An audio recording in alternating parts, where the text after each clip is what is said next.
Locker Room, with all the sports news you need, live.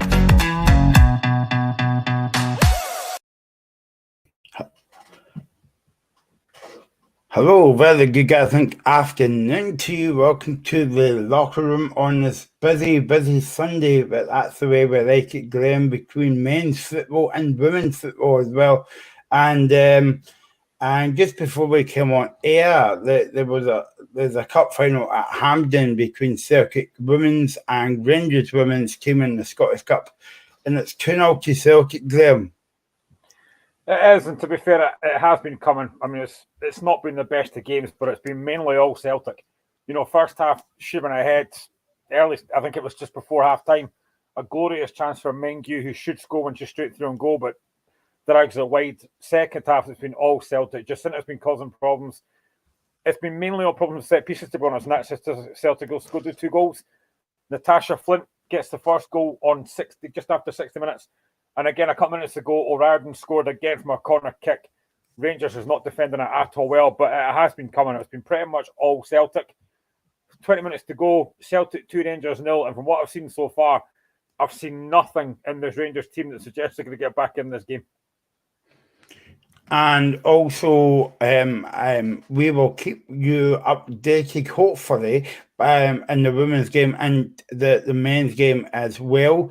Big game on big game in the bottom 6 today. Let's run through them very quickly for you. Dundee, Kilmarnock is at home to Ross County. That's a big one, Graham. Motherwell, Dundee United, St Johnstone and Livingston. And surprise, 1 minute gone on all the games and it's still 0-0. Yesterday, we will be here to speak about yesterday's games as well. The champion Celtic 5, Aberdeen 0, Hearts 1, Hibs 1, St Mirren 0, Rangers 3, and because we're on the show on a Sunday, we usually speak about the games, but we'll be everywhere today because we'll be keeping up to date with the bottom 6 games in the cup final at Hampden Park as well. But I suppose we need to start by talking about the games today. Just a quick build up, Kilmarnock and Ross County, but also the news broke yesterday. I think it was yesterday morning actually, that Dundee United has gave Jim Goodwin a new 2-year deal. Are you surprised by the timing of that, Graham? Yeah, very. I mean, I said on Friday, his stock's never been lower.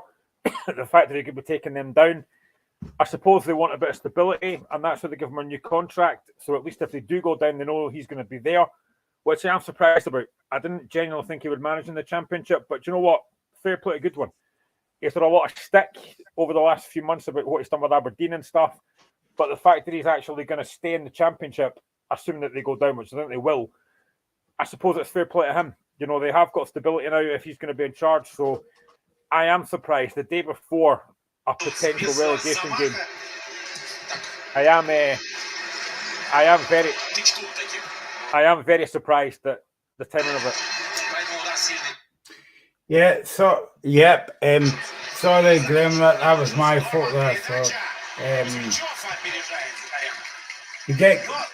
we did say that we are professional on the show, but I was unprofessional there. So, yeah. So I completely missed what you were saying there, but I presume that I was interesting. But go on, say it again. Yeah, I am genuinely surprised about it because I said on Friday again that I didn't think if they went down he would stay, and his stock was probably never lower. And the fact that he is staying, fair play to Jim Goodwin. You know, he's obviously decided, I like it at United. I can get them back up, assuming they're going to go down, which I think they will. So fair play to him. And United have acted quickly. You know, the day before a massive game, they've basically said to United fans, look, no matter what happens, he will be here for at least 2 years. So they're going to get stability. But the timing did surprise me. When that news came out yesterday, I was genuinely shocked because I genuinely thought if they go down, I didn't think Goodwin would still be there, but he's going to be, so fair play. Yeah, no, exactly. And so again, apologies for that one. I blame the technology there, Graham, instead of me. Maybe I should have checked my volume button. That's why it says volume before we came on there, but nevertheless, that was me. Okay, so let's let's start to review yesterday's games, and the big game in the Premiership was the champion Celtic 5, Aberdeen 0. And to be quite honest with you, Graham, Aberdeen didn't have a shot and goal for the whole game, but obviously from Celtic fans' point of view, they would be just happy to get back on that winning the winning hurdle, basically. Yeah, before we go on, it's Motherwell 1, Dundee United 0 after 5 minutes, and no surprise, it's Kevin Van Veen who's got the early goal after 5 minutes. So United, who were looking at relegation today, looking very much like they're going to go down, 1-0 down already after 5 minutes. And that man, Kevin Van Veen against Motherwell, who's been outstanding this season, has got the opening goal. So not a great start for United. No, it's going to be a long day. It will be.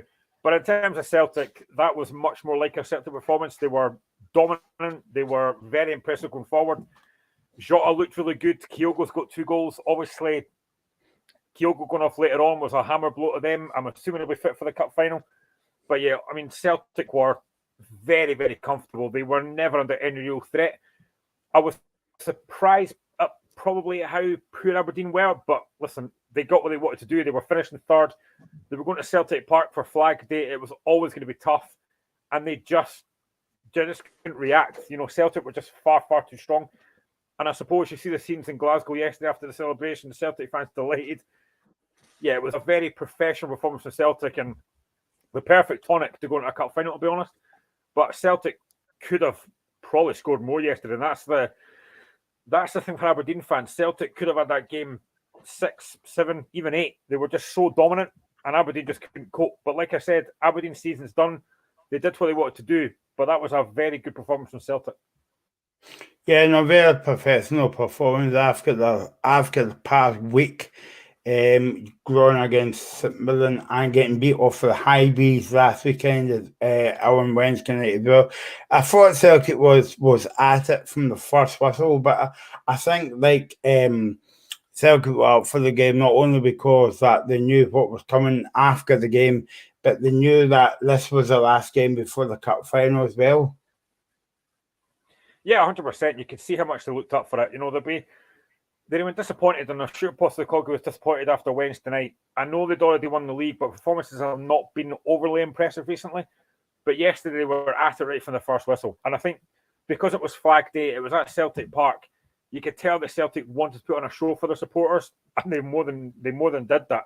You know, like I said, I thought Jota was back to his best. Kyogo does what he does, 2 really good goals.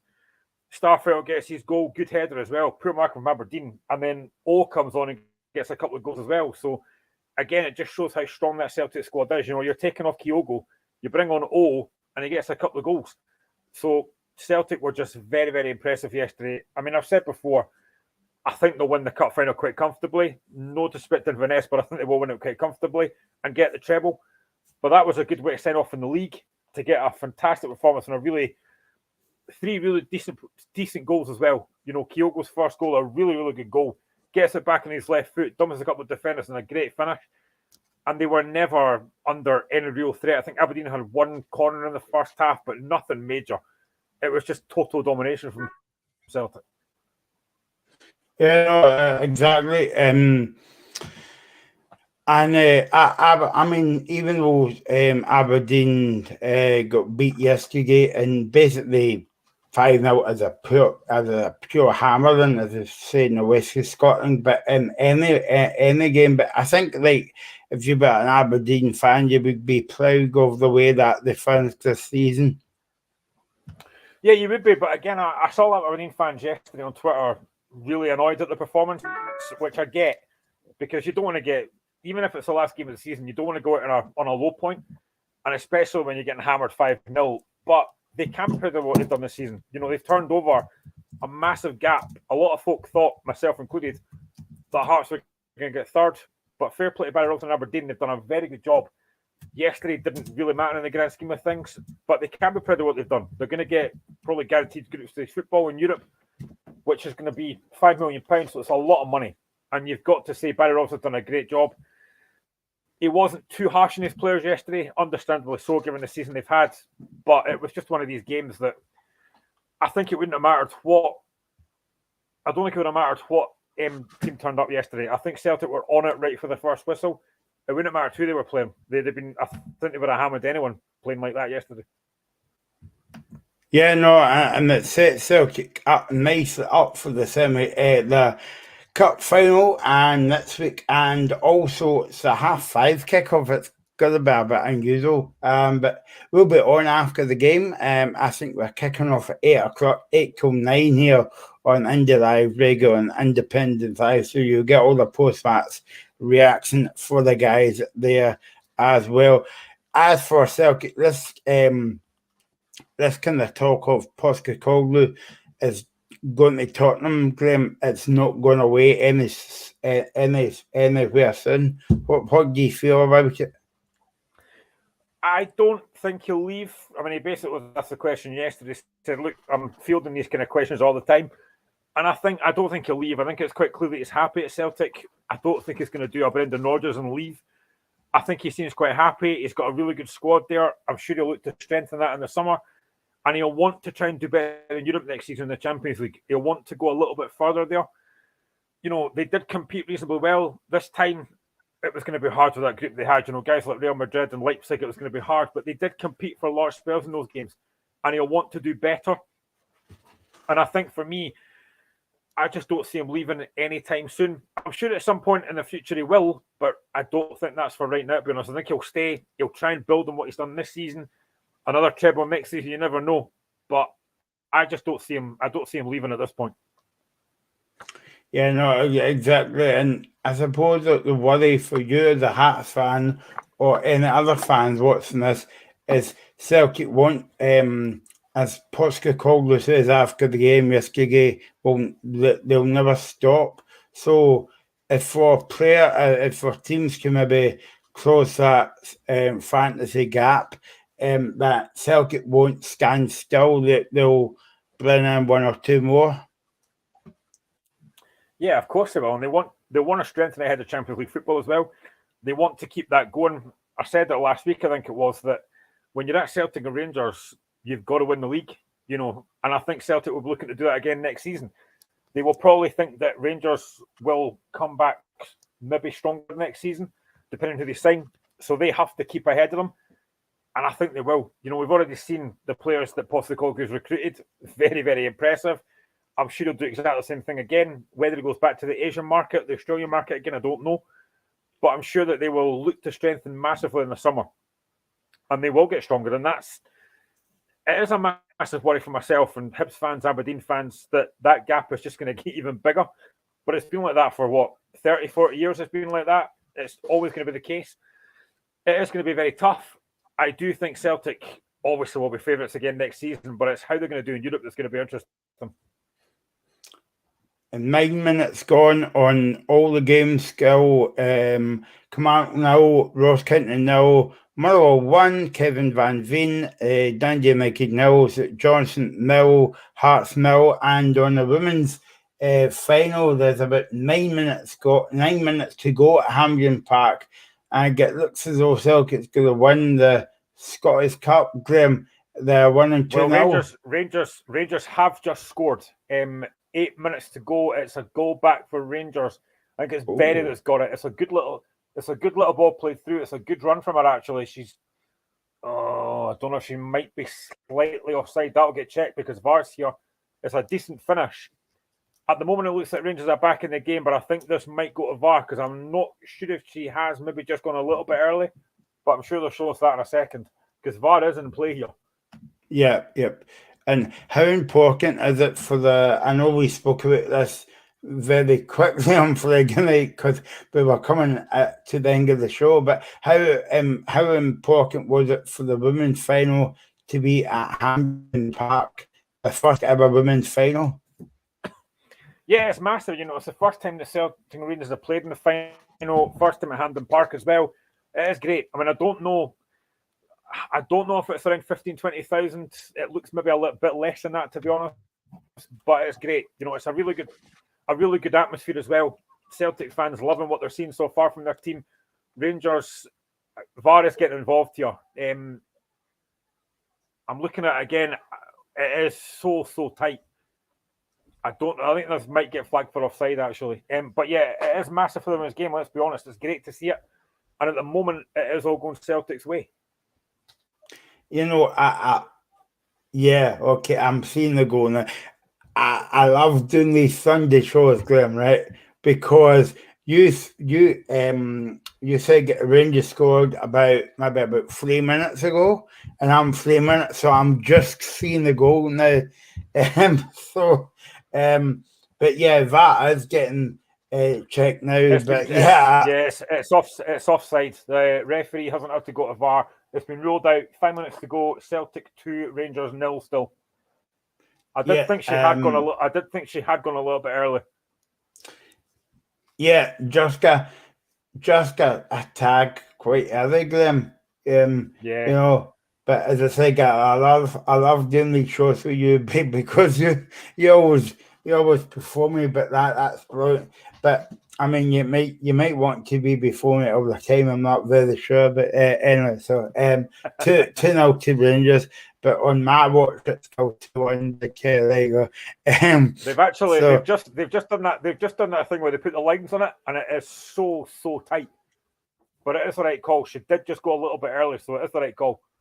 It's funny when you say put the lines. I'll probably see the lines in another 2 minutes, Graham. But I know that the game's kind of that way when you don't want to know the score, right, and you're watching the highlights and your phone goes off with the score and you're like that, but you automatically pick up when you think, oh, it's a text message, but it's a score from like the Hearts Celtic game or whatever, and it spoils it. But anyway, so there you go. That's enough about my moans. I'll leave my moans till Monday. That's always joke there. Let's go to the heavyweight fight of the season. Oh, sorry, time capsule between Hearts and Hibs. Now, I only saw the highlights about this game, Graham. What actually happened? The game finished 1 each.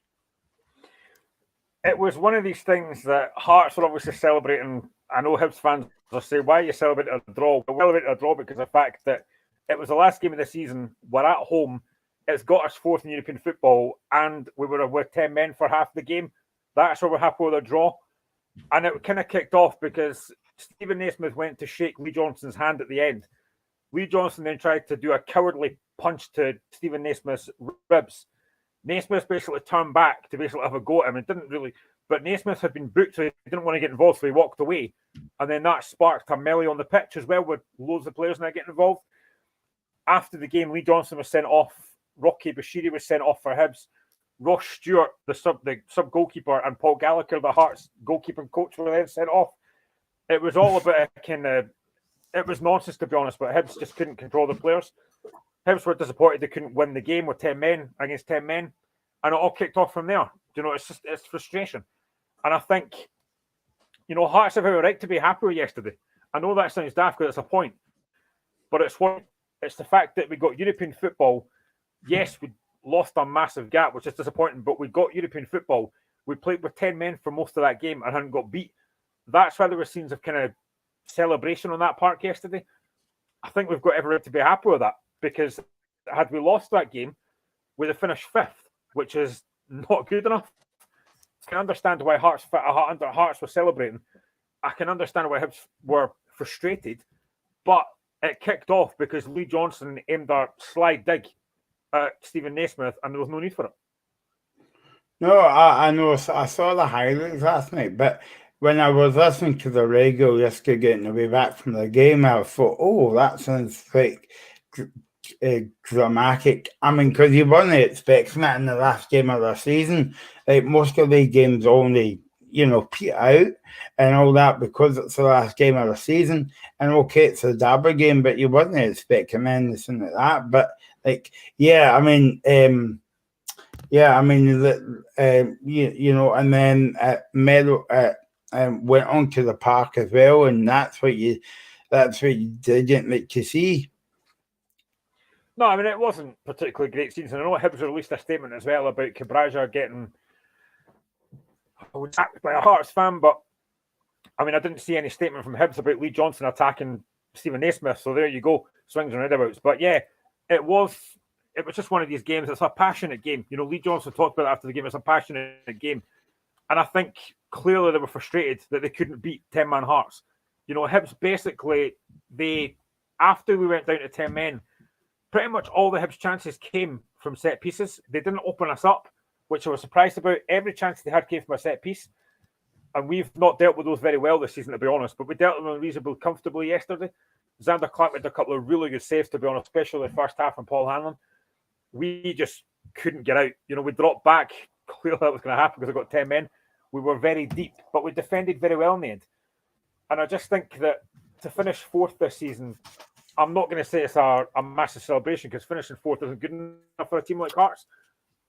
Oh, should have had a chance there for Celtic. Could have been 3 up there, but we've got a goal in Perth. Yeah, 1-0 to St Johnstone, Dre right. Yeah, Gray right. 1-0 to St Johnstone. Doesn't matter. Again, yeah, it's one of these kind of dead rubbers, but there you go. It might end up 5 each or something, So we've got goals in both games. All we're waiting for is Camargue and Ross Kennedy to score. Man United. Motherwell is 1-1 against Dundee United. Kevin Van Veen scored after about 6 minutes in that game, his 11th goal in a row, believe it or not. And St Johnstone won Livingston 0. Grey his believe it or not, that was his first time effort going in the back of the net. But yeah, I mean, going back to that game yesterday, Graham, I mean, it did seem a bit kind of, when I was listening to Lee Johnson's interview after the game, completely different to what I saw. Yeah, I mean, I didn't think Hearts started the game particularly well yesterday. I'd expect us to play in the front foot. It didn't really happen. But we got the goal from Yutaro Oda. Delighted that he got his first goal for Hearts. He's been desperate for that for weeks. You can see that the players and Naismith were desperate for him to score. And to get in a Derby game, honestly, fantastic. And from then on, I thought, right, we'll go win this game now. But there's no doubt the sender-off changes the game. It's just a long ball forward that Kai Rose doesn't deal with. Alex Cochrane doesn't see Chris Cadden. And I've defended Cochrane before. Unfortunately, I can't defend him this time. It was a goal score opportunity. He was late. It was a daft challenge. But it comes from that long ball that we don't defend again, which is disappointing because it's happened all season. And from then on, Hibs are going to dominate the game. Kevin Nisbet scores from the free kick. And that point, I thought, we're going to lose this game now. But we've shown a lot of fighting spirit. Literally fight. But we've shown a lot of spirit to hold on to a point there, which was massive for us to get fourth place in European football guaranteed. 2 qualifier rounds to play, but I'd rather be in Europe than not be in Europe. So yeah, it was one of these games that Hibs will be frustrated that they've not won. The fact that they spent majority of the game against 10 men and they've not been able to break us down, they'll be frustrated with that. But I'm delighted at the fighting spirit of the team. And again, Naismith has 7 games now. He's had 2 wins, 2 draws, and a defeat, or 2 defeats, I think it is. And I think he has done well. I'm not going to lie, he has done well. Or actually, no, it's 1 win, 3 draws, and 2 defeats. That's what it is. But yeah, I mean, he has done well. And I think for me, I know before I came on air as well, I was seeing something in one of the papers that said that Naismith will be told imminently what his future is going to be. I think he'll get the job. 7 games for me doesn't feel enough to give him the job permanently, but I do think he's probably going to get it. I'm just looking at the Dundee United game there. Stephen Fletcher had a chance off the line, but I suppose that we can make any difference if the score or not, Graham. Because I think I was reading somewhere in Sligo that if Dundee wanted to stay up, they would have had to win something like 9-0 or something like that. Obviously, it's not going to happen now, but like, I mean, how bizarre was that? 9-0, and I think they were hoping for Kilmarnock to win to get as well. Yeah, it's been a disappointing season for United. You know, it started off so well as well. We keep going back to that game in Europe against Alkmaar, where they just looked really, really good. That 1-0 victory. We came on the show after it and thought, what a performance that was. And then it just went slowly downhill from there. They've just never really, they've never been able to get a consistent run of games together that they can win. Some poor performances as well. And again, you go back to that 9-0 defeat against Celtic, which was a horrendous result and performance that day, and it just went all downhill from there. Obviously, getting Tam Coates leaving was disappointing. They ended up sacking Liam Fox. They bring Jim Goodwin in, and it's just not really worked out. But, you know, I think it's going to be, I've said this before, whoever was going to go down from the Premier League was going to find it tough in the Championship next season because it's a difficult league, and I think United will find it difficult next season. They'll be one of the favourites to come up, I think, but it's going to be very difficult. And the final whistle's gone at Hampden. Celtic have won the Scottish Cup, 2-0 win against Rangers. Scenes of obviously jubilation from Celtic, Fran Alonso and the players and the fans, absolutely loving it, and they deserve to win. Rangers didn't, for me, show enough. They got the goal back at the end there that was disallowed through VAR, rightly so, but it was pretty much all Celtic. Thoroughly deserved, and Celtic have a trophy this season. There you go, good stuff. Well done to Fran and the girls at and they make history as well, Glenn, because that was the first game at Hampden and the first time VR didn't really kind of get involved as much. So there you go. Well done to the girls there. But yeah, going back to the game yesterday, Hearts and Hibs. What are you expecting from? Okay, Hearts, but what are you expecting from Hibs during the summer? Well, I think a lot of them have to strengthen. I don't know if Kevin Nuthall will still be there in the summer. I'm assuming there'll be bits for him, I think. So I'm expecting to probably sign, I'd imagine, 5 or 6 new players. They'll obviously hoping to get Martin Boyle back at some point. They will probably lose a few players that were on loan as well.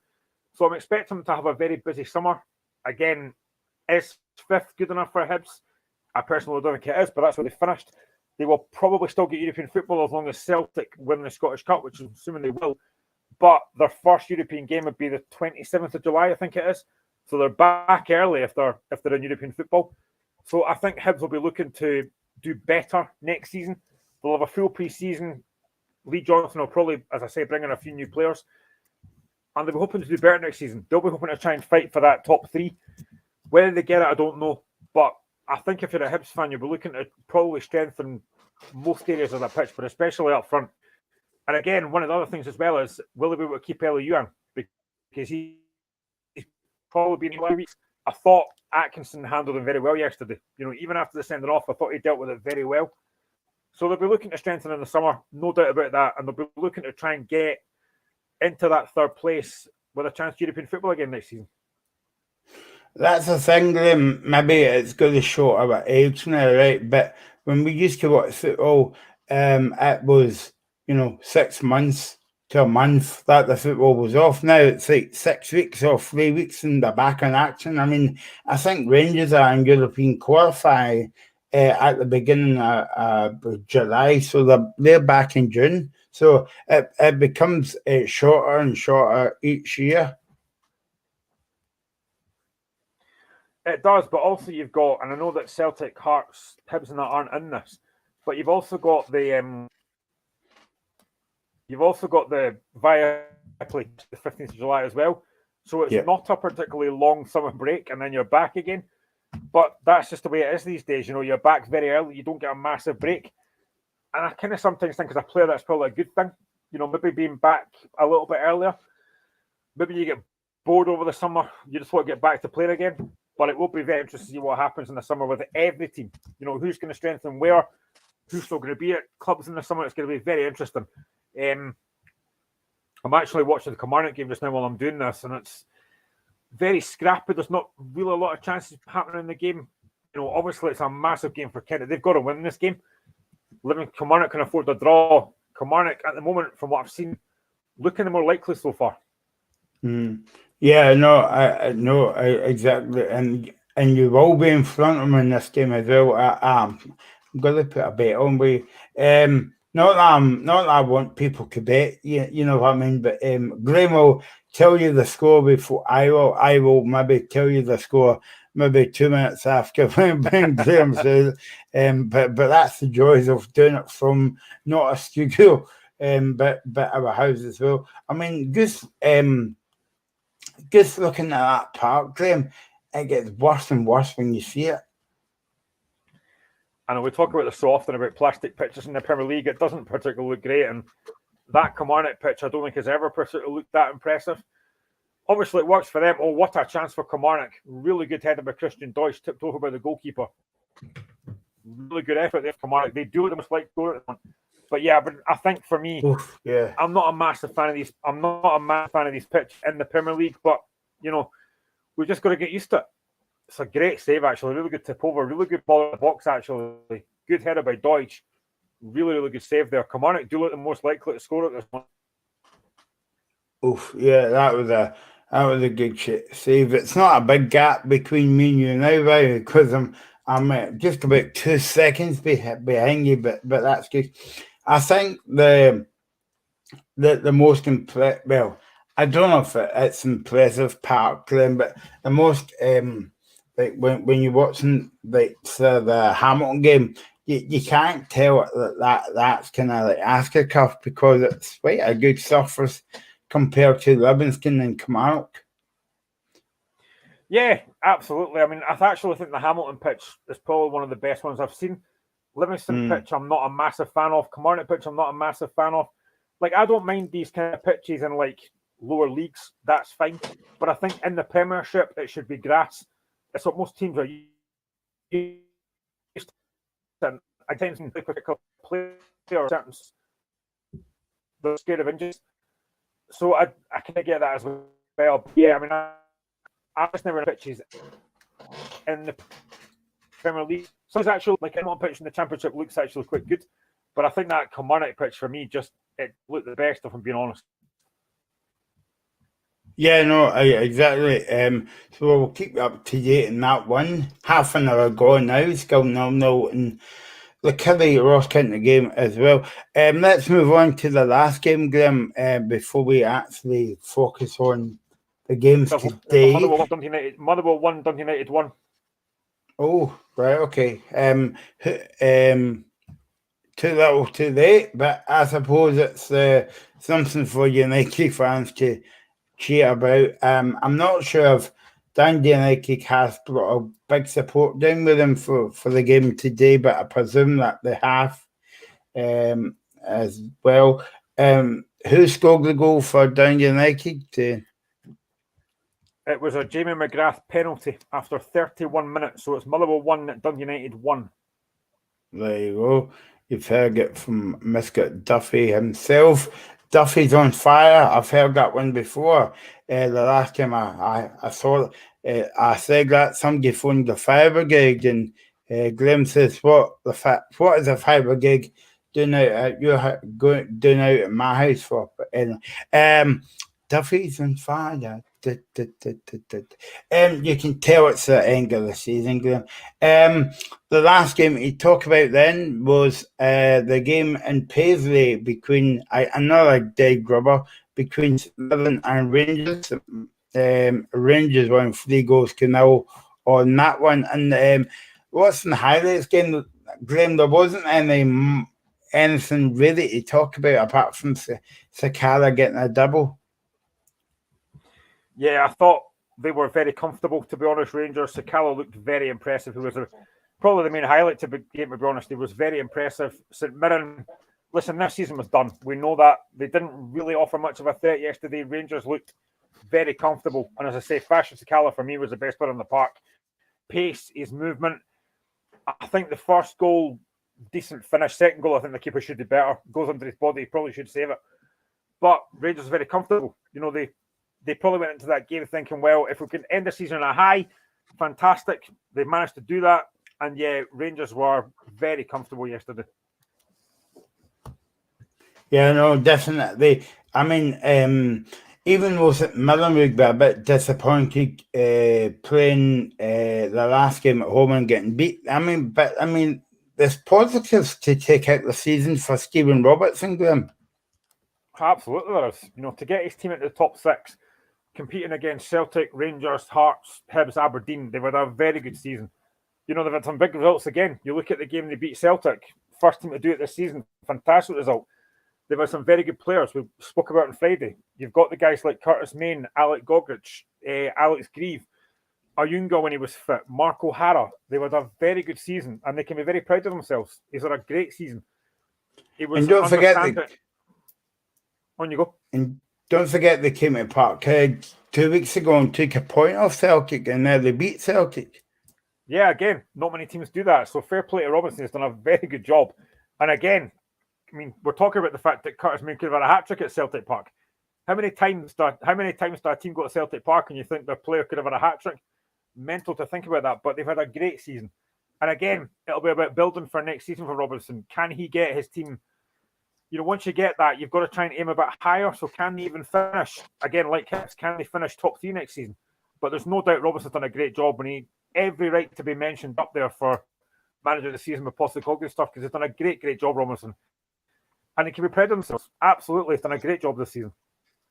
Hey, well, we've got Mr. Stevens on the show on Sunday as well. How's it going, Reagan? Hello, lads. How are we doing? Yeah, not bad. All right, mate. Doing well, mate. I've got the Kilmarnock and Ross County game on behind me, so I am sorted. I've got you guys on, so no, it's good to see you. What more can you ask for on a Sunday? It's 1-0 Kilmarnock. 1-0 Kilmarnock. Yep. Oof.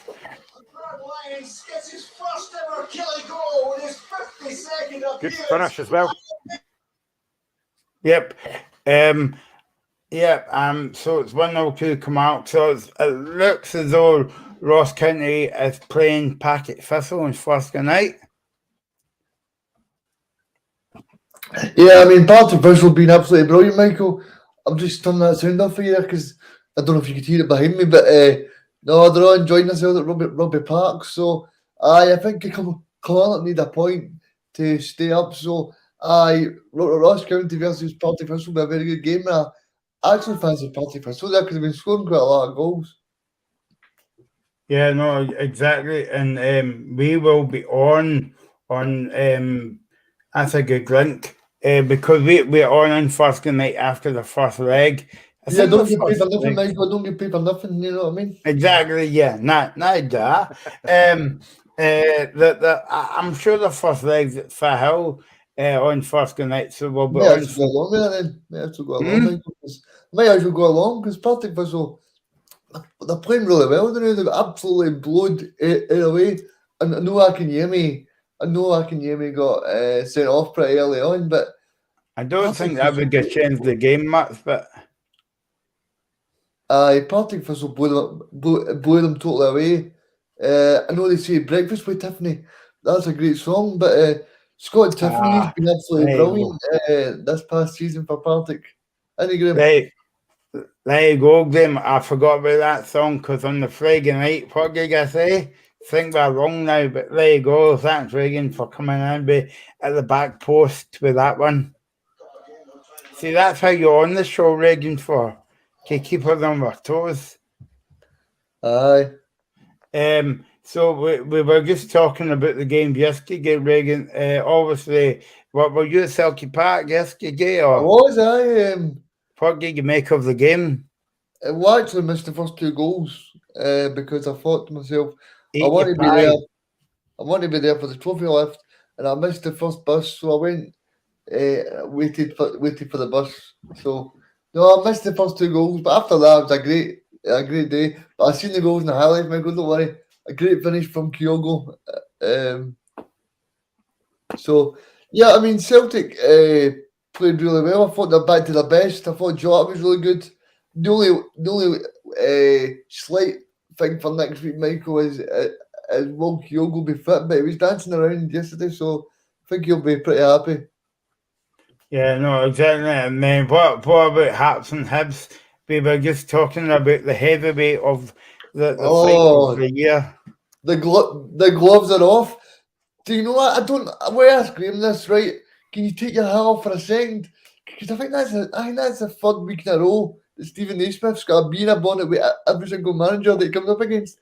It happened last week with Barry Robson. It happened the week before with Alfredo Morelos and Michael Beale. Now it's happening again with Lee Johnson. I just don't know if I think in terms of Stephen Naismith, I think his conduct needs to be in question. I know it's passion, but I think sometimes there's a little bit too much to say. And I think I kind of echo what Lee Johnson was saying yesterday. I don't know if he's getting a wee bit too high for his boots, because in terms of, I know that his team finished in European places, but I still don't think he's a realistic candidate for the job. Graham, I mean, would you be happy with him staying on? Well, I've said for weeks that I don't want him as permanent manager. I think he's done okay. But in terms of that thing yesterday, if that's me, if a manager's going to try and punch me in the kidneys, of course I'm going to react. It was Lee Johnson that started that. Stephen Naismith quite rightly walked away because he'd been booked already. So that was all Lee Johnson, not Stephen Naismith. But yeah, I mean, I think he's done a decent job in 7 games. I would hope that we'd have a bit more ambition and there's somebody better out. I think he's going to get it. There was a story came out earlier on today in the evening that a decision was made on Naismith's future imminently, which I reckon will probably be maybe Monday or Tuesday. And I think he'll get the job. Phil Savage, and I think Andrew McKinley will like what he's done so far. I know it's 7 games, and I think he probably will get it. Is it the right decision for me? Probably not, but I think he will get it. I don't think it's probably not, Graham. I think when you look at the Rangers game, Rangers should have won that game fair and square. Hearts got lucky in the last minute to get a goal. You look at yesterday, I still feel that the club needs a rebrand, a brand new manager. And I'm okay if Naismith has got that experience, Graham, but you said for weeks that he talks a good game. But I've still yet to see a performance. I did see one in the first home game against Ross County, but that's about it. And we all know that Ross County are going to go down in the playoffs. So I would disagree slightly. I thought obviously we played really well again. We were terrible against Hibs first game and we got the charge. That's fine. We were great against Ross County. I thought we competed very well. We competed very well against Celtic till the sending off. There was never a sending off. We were excellent against Aberdeen. We should have won that game by far more than that. We were disappointed in the first half against St Mirren, but played very well second half. Yesterday we were down to 10 men, and it was a decision. Alec Cochran was deservedly sent off.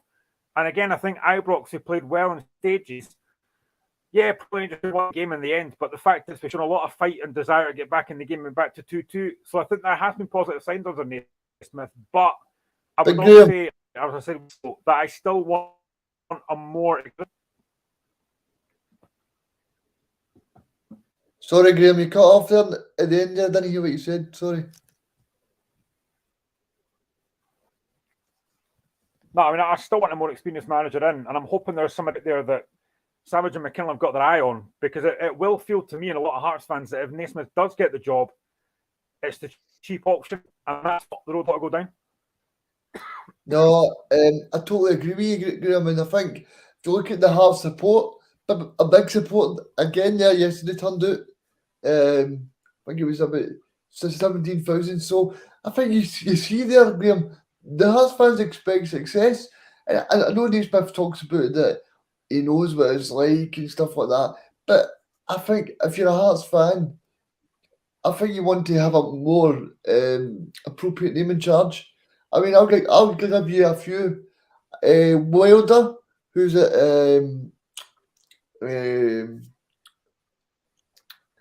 who was at Sheffield United in the Premier League. What about Boyer? What about Boyer, who got done?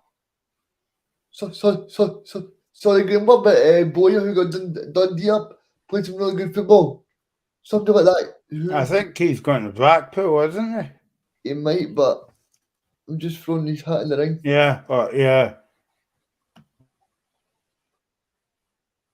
But I don't think he would come back to Scottish football because remember that incident with the email, and I don't want to bring the lockdown chat up again, but because Hearts and Dundee was involved in that.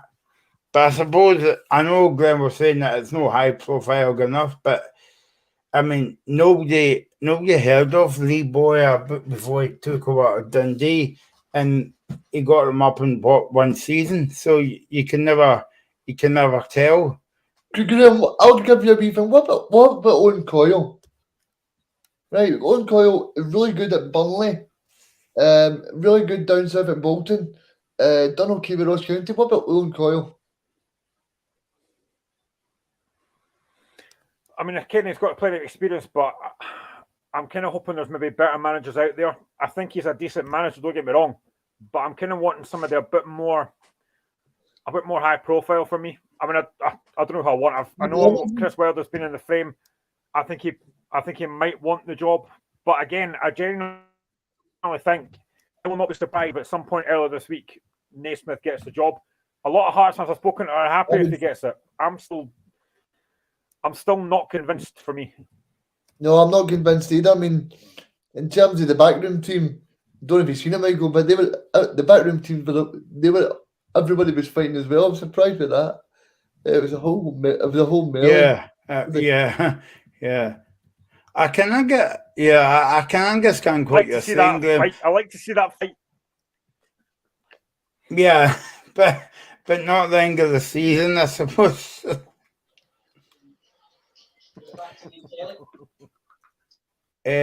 44 minutes gone on the game. Still come out 1, Ross County 0, and we'll let you know about the other games as well. Come out, Motherwell 1, Dundee United 1, and St Johnstone 1, Livingston 0.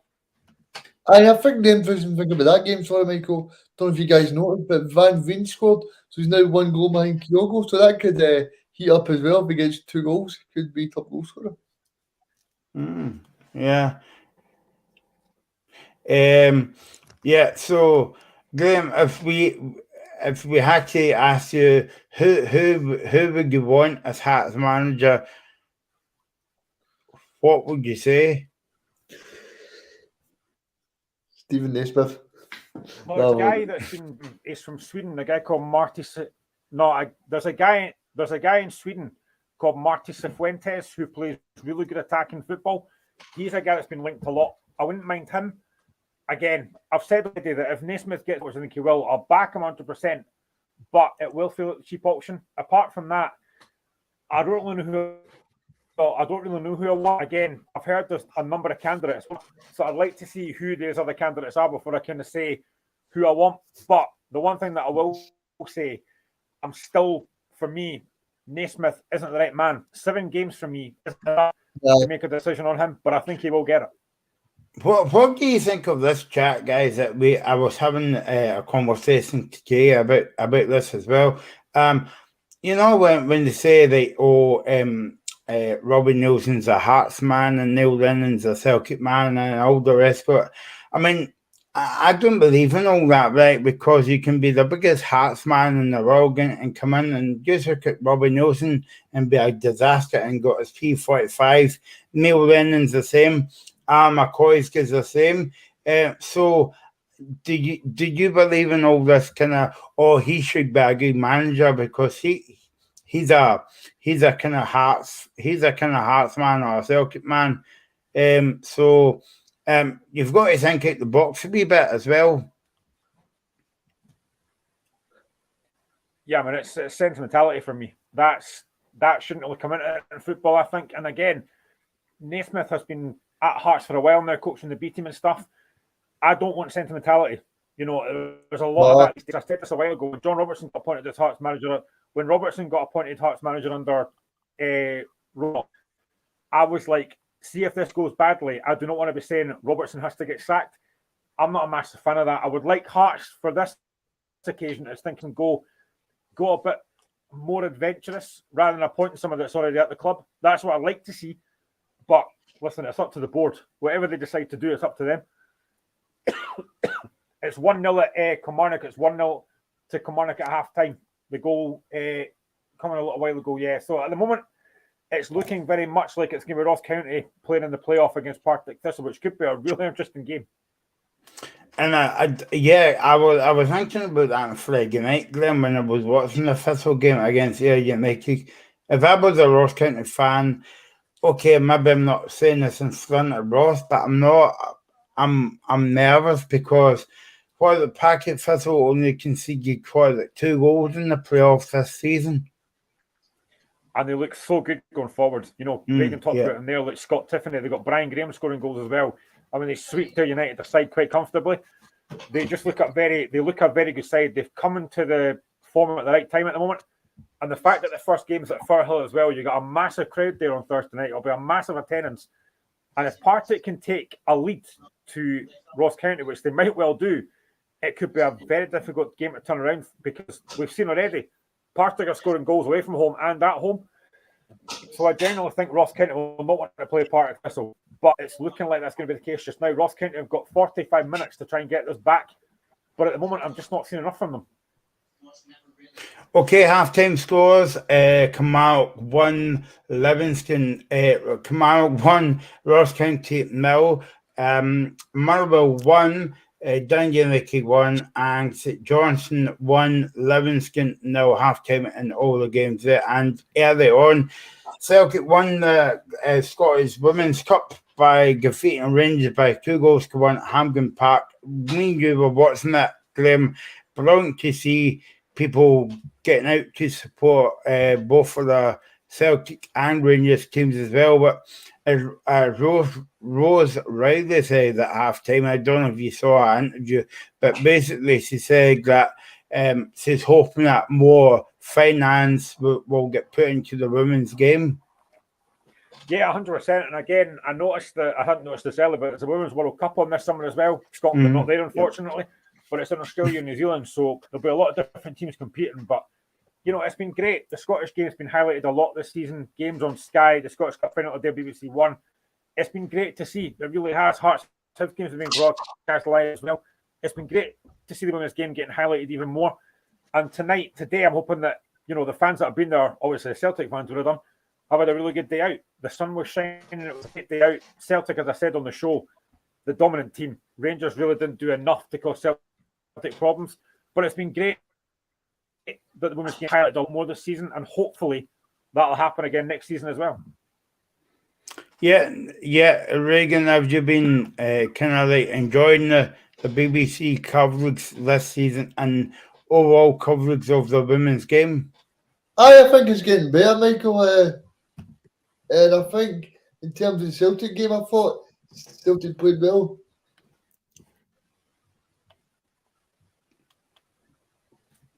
And I think when you look at Celtic as a whole, I think they totally dominated Rangers for the 90 minutes. And somebody that I said to you guys in the group chat, Natasha Flint, she's been really good for Celtic. So, yeah, Celtic have put a really good team. And I'm just a little bit surprised that Rangers didn't make a sub earlier because I think it was Leanne Crichton in commentary that says that Celtic were controlling the game. So I just felt a little bit surprised that Rangers didn't make a sub earlier. But I think what Celtic have done has been absolutely brilliant. And like you guys said, Rose Riley was at a half time. I actually met Rose on Friday there. It was nice to meet her down at mental health charity down in Ayrshire. So it was nice to meet her. But no, it's just good to see, like she was saying there. It's good to see the progression that the football's made. Back to the men's game for a minute or two, Reagan. Me and Graham was talking about this today on the show, and we were talking about this yesterday as well. Are you surprised that Dundee United has gave Jim Goodwin a 2-year deal at Dundee United?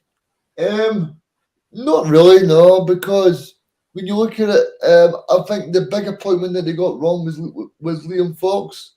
Foxy, as I called him. I think the whole thing in terms of Fox, I think, in terms of Dundee United, I think they'll know that they got that totally wrong. And to only bring in Chidham with 10 games to go, it was going to be a difficult task. I think he needs to get some dead wood out the door. He needs to chase them down Tannadice Road and say, look, they definitely need some better players. But I was kind of hoping that they stayed up because of the Dundee Derby and the Scottish Premiership. But in the same token, I was hoping that Ayr got up on Friday night so we could have the Ayrshire Derby. But I suppose we just have to suffer with the plastic pitches for another season for Kilmarnock. Yeah, but yeah, I think in terms of. So, Michael, what was the original question again? I've been on tangent that much. Yeah, no, I was just saying to you about Jim Goodwin getting a 2-year deal at Dundee United. Was that the right move? Graham will probably know better than me, but I've no interacted with many Dundee United fans, but I don't know how they're feeling about it. But I think in terms of Jim, it's no really good for his CV that his last 2 games for Aberdeen was a 6-0 defeat against a very poor Easter Road side at the time, and then you had Darvel, the debacle as I called it. So you've got those 2 defeats, and then he's went on to relegate Dundee United. But like I said earlier, I think the fans will look at it as he's not been the main person to blame here. No, exactly. But as you say, Greg, and that's a good point that you've made, because it's not very good for Jim Goodwin's CV, Graham, if he goes in this season.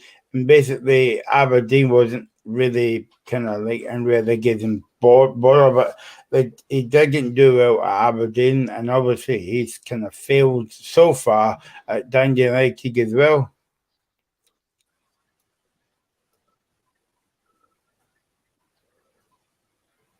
Sorry, Graham, I don't know if your Wi-Fi is playing up, but I'm going to hear you. Hang on. Reagan, I was just about to say to you as well that do you think that he's away, maybe he's away for his half-time pie or whatever, I'm not sure. But what I was going to say to you as well, do you think that we were right? Fans were right at the time to say that the Aberdeen job was too big for Jim Goodwin. He should have stayed at St Mirren. I think it probably was, because if you look at the brand of football Jim's playing, it's not very attractive anymore. It's kind of lump the ball up and see what happens. I think what the big problem for Dundee United was, Michael, I'm reading a lot of things online that Stephen Fletcher was the only option they had up top. So I think if you to pay a bit of slack to Jim Goodwin, right? If you want to do well and you want to put the ball in the net, you need to have strikers. And to only have one striker for the whole season is a long old shift for Stephen Fletcher, because what is he now? Probably 36. Mm-hmm. It's a long old shift for somebody like that. I know he's played in Scotland at Hibs and he's done really well with Scotland and Burnley and Sheffield Wednesday, but he's coming to the end of his time, no disrespect to him. So I think see when they left Tony Watt out of the squad in January, I think that was the alarm bells for the fans to go, right, we need to get a very good player to be able to replace Fletcher if he's not available.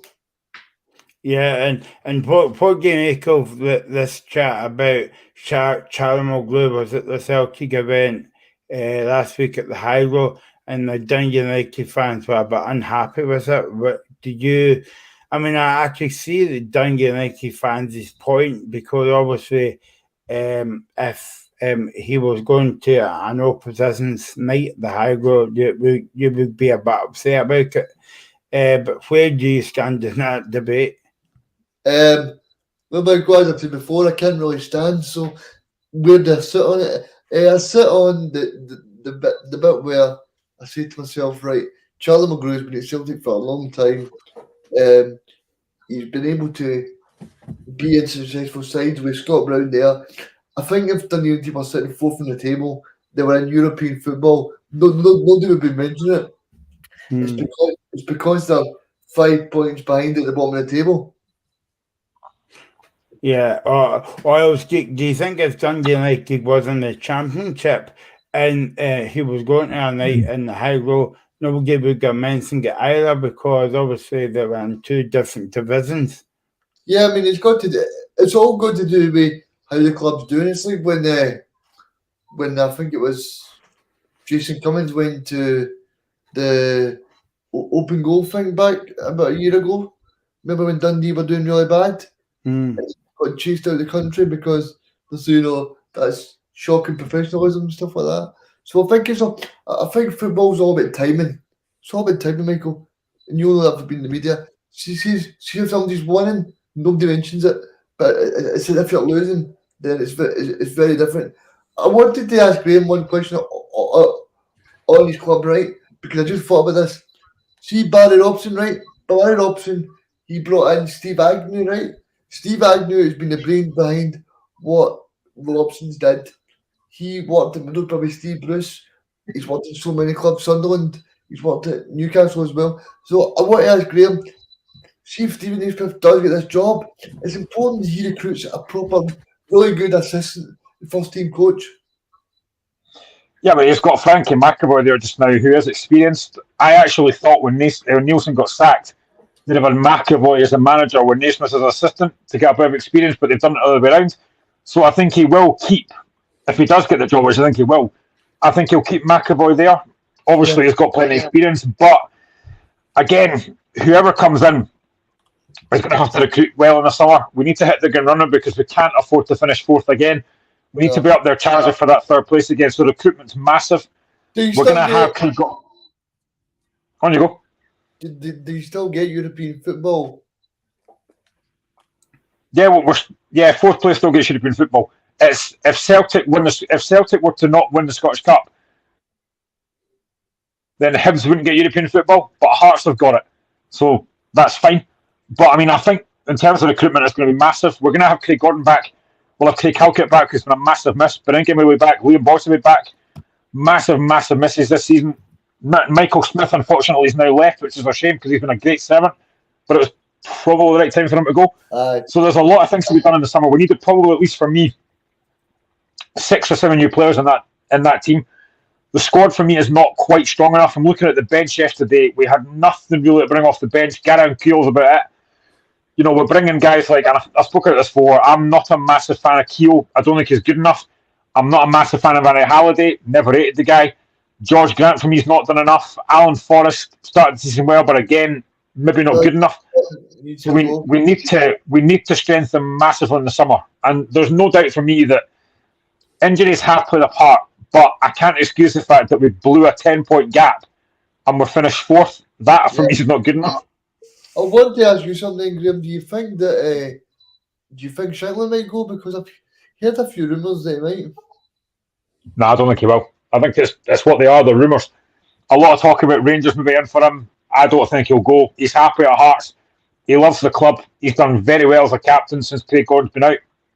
Again, the players seem to all like him. I've said this about Shankland as well. When he first came in, I just thought he's a goal scorer.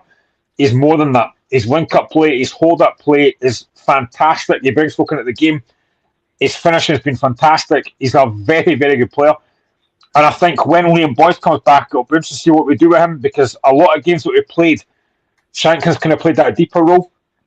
When Boyce comes back, I do wonder if he might play, Shankland might play more up top. But then again, we've been playing Ginnelly up top because of his pace and it's worked out. So whoever comes in as manager has got a lot of things to work out next season. But Shankland, for me, is a top priority. He has to stay. There's no doubt about that. And I think he will. Graham, just before we get back on this thing, I just wanted to speak to you about some shows coming up on Thursday night. Obviously, we've got the playoffs on Sunday. And then on Saturday, it's a busy weekend for the locker room, actually. We're on Saturday night as well after the final. But I just wanted to highlight to the audience and you guys as well that we've got a few special shows coming up. Women in sport, disability in sport, and mental health in sport. And this is actually taking a focus away from like the locker room, as it were, on a Friday, and focus predominantly on women's sport for an hour. How important is it for that to? I'm not trying to big our work up here. Well, maybe I am, but how important is it for us to speak about other sports as well and give it like a platform and scale of talking about Celtic, Rangers, and Hearts all the time? Yeah, I think it's massive, and especially the mental health side of things as well, because it's a massive part of, folk go through daily struggles every day. People that obviously maybe need help but don't talk about it. We're going to be doing these shows as part of that. It's great we talk about it. It's great to talk, and I think it is really important that folk talk, and if they've got any problems, they do talk about it. And women in sport as well is massively important. We've just highlighted the fact that the women's game is getting highlighted a lot more. I think it is fantastic that these shows are getting done, and hopefully we'll get a good we'll get a good response from it as well. Yeah, no, definitely. So these are coming up in a few weeks' time, Reagan, as well. But back to the football, as things stand, Ross County are heading to the playoffs against Patrick Thistle. And believe it or not, if Dundee United wants to take Ross County's place, they need 7 goals. Reagan, do you see that happening? I think I know the answer. I think if it happens, I'll run about Glasgow with a Rangers top on. That's how confident I am that it's not going to happen, because I'll never be doing that. But so what? It's a bit like the Stephen Thompson thing on Sports Team when I think United were about 5-0 down to Celtic or whatever it was, and they said, "Is the tie finished?" No, of course it's not, mate. Of course it's not. It's my job to ask stupid questions. Come on, Graham. What's that? I said Michael's made a living out of that. Yeah, and look where I am. So you're listening to Indie Live Radio and Independent Live on this Sunday. Half-time scores come out: 1 Ross County 0, Motherwell 1, Dundee United 1, and St Johnstone 1, Libby 0. Earlier today, and the women's final we had. I'm just going to say they're checking for a penalty at Rugby Park for Kilmarnock. They're going to VAR. It was a challenge that looked like it was edge of the box from, I think it was Yakoviti made the challenge. They are checking for it. I thought it might just be outside the box, but it is getting checked by VAR here, so it could be a penalty to Kilmarnock, who've got the chance to go 2-0 up if it is. They're still checking it at the moment. And so, we did say that VAR could come into it, Graham, in the last day of the season. Yeah, the referee's checking. It's a penalty to Kilmarnock. Kilmarnock have got a penalty of 47 minutes. That could finish that one off, Graham. Yeah, it was a rash challenge by Yakoviti. He's made the challenge. It probably did look maybe a bit inside the box, and it is, VAR's actually worked properly for a change. So a chance for Kilmarnock to go 2-0 up, and it's going to be Danny Armstrong to take it. He's walking back from the centre spot. So Armstrong to make this 2-0 Kilmarnock and basically put Kilmarnock safe if he scores this. He's got a decent record again, and actually it's now Motherwell 1, Dundee United 2 in the game at Fir Park, and it's now 2-0 to Kilmarnock. Danny Armstrong scores the penalty, 2-0 to Kilmarnock.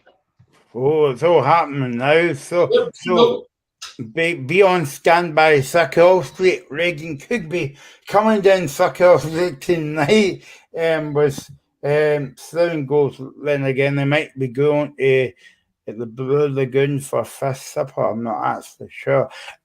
So there you go. I must say at this point, other takeaways are available. Yeah, exactly. Yeah. Ross County fans, Rigby, they'll stay in Glasgow, Regan, because they'll be heading to Fahill on Thursday night. Aye, it'll be a cracker. It'll be a cracker, Michael, and I might actually just go along with that because it's been a great time for Scottish football this season. Regular attendances, some really good players like Van Veen, Kyogo, even Todd Campbell. I think Todd Campbell's coming Rangers and did really well. So we've got a big product this year, and hopefully.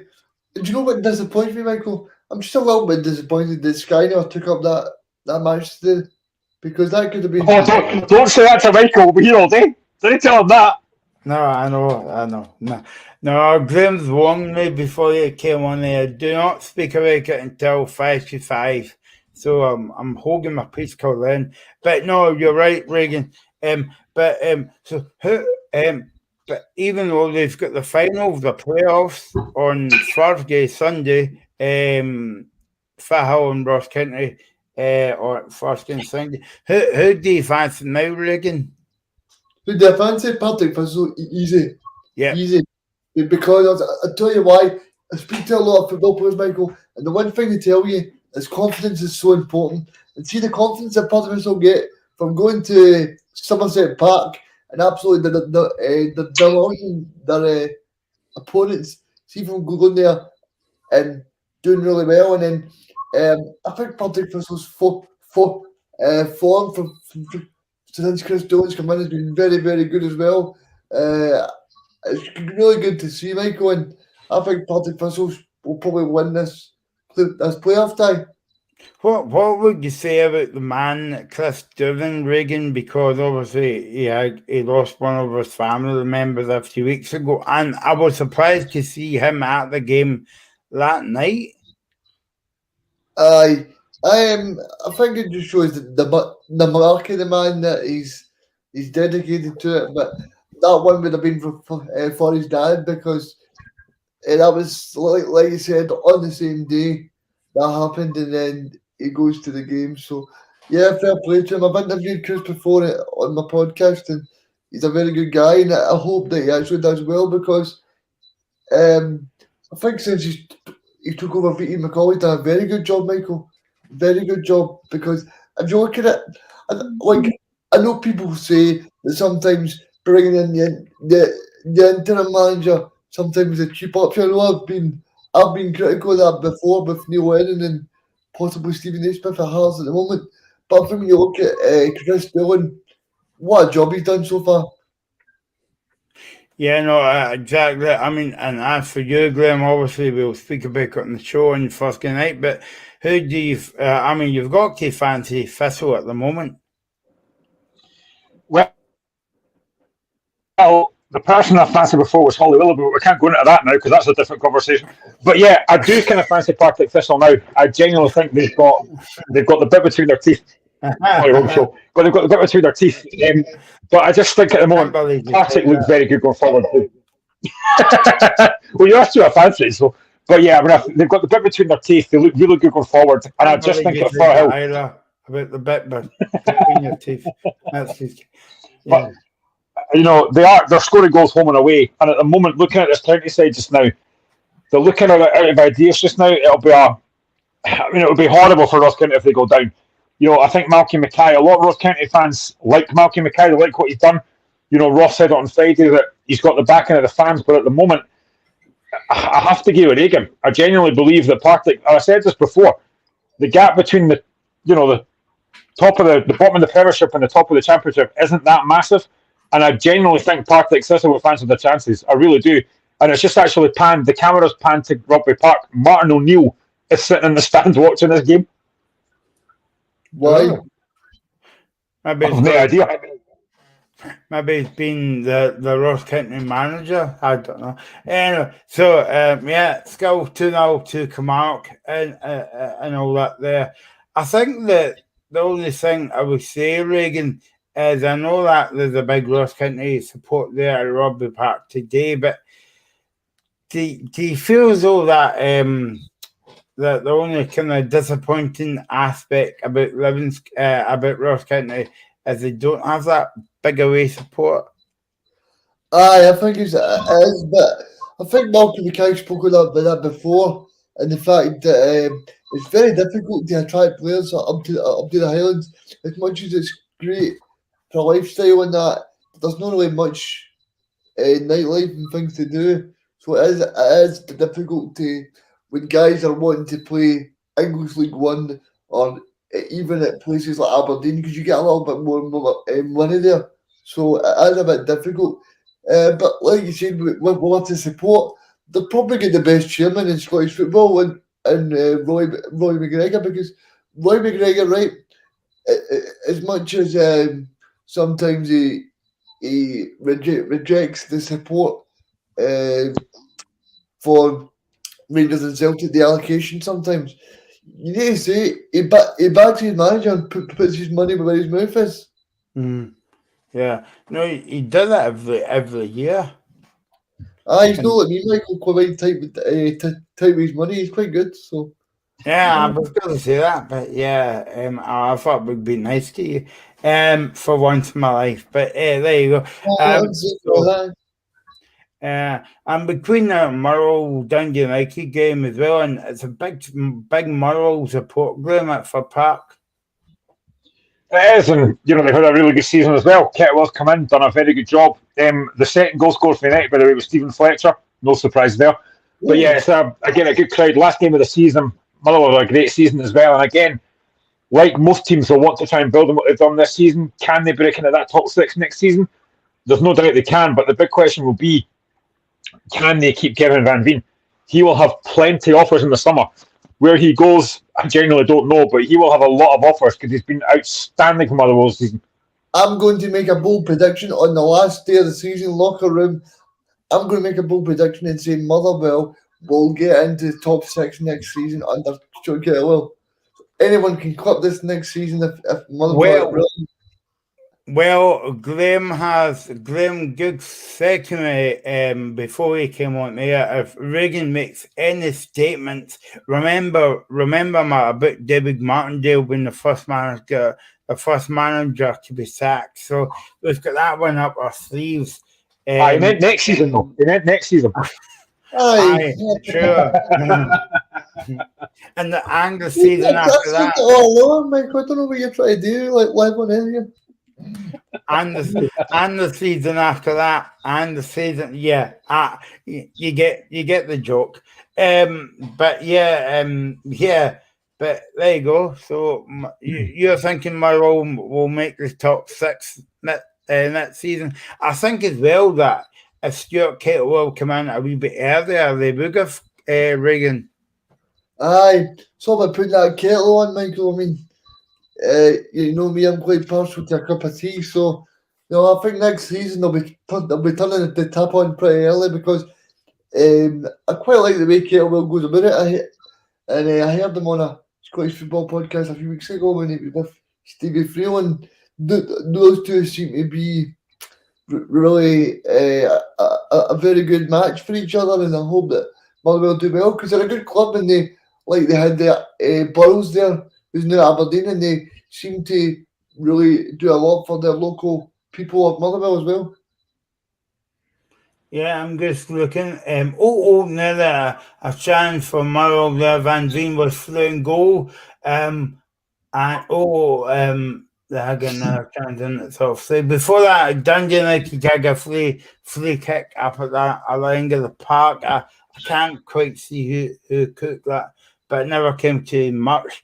But the game actually came to life a wee bit in the last couple of months, but it's all too late for Dundee United, Grim. Yeah, it is, and they are going to be playing Championship football, which is a shame for them. But it was it was Middleton that took that free kick. Sorry. I'm going to be interested to see what Jim Goodwin does with that squad in the summer because they will need a complete overhaul. They need to refreshen that squad. Are the guys like Stephen Fletcher going to want to play in the Championship next season? I don't know. Charlie Mulgrew, will he stay? There's a lot of questions to be asked, and I think United fans. I went on Twitter after they got appointed permanently, and it was split. A lot of United fans not happy. Some were okay with it. So it's very split on whether they want him to stay in charge or not. But like I said, it's stability. It's stability for United. They've got that stability. They've got a manager there next season, but he's going to have to rip that squad apart. And the one thing they do have to do, and I said this on Friday, they've got to sign a goalkeeper because they don't have a decent goalkeeper between them. No, I think me and you could play in goals, Graham, with that Beragiti. Steady. And we're going to go that far, guys. Maybe in the 5-a-side team, you know. Berighetti's been terrible. I mean, I said on Friday there's been a stat going around about the amount of mistakes he's made that led to goals, and there's so many of them. He just doesn't look a competent goalkeeper at all. So they've got to get that sorted next season. No, I want to ask you this one when United then, Graham, because we did tear up, even though there's a train getting by my house right now. Sorry about that, lads. Even though we did speak about the fact earlier on the season there was a lot of stuff going on in the boardroom, is that calming down a little bit? Are they happier? I think, it depends what you define by happy. They can't be happy they're going to get the relegate to the Championship. Well, but I think, remember the guy, Tony Ashcard? Did they get somebody else in? Did they get...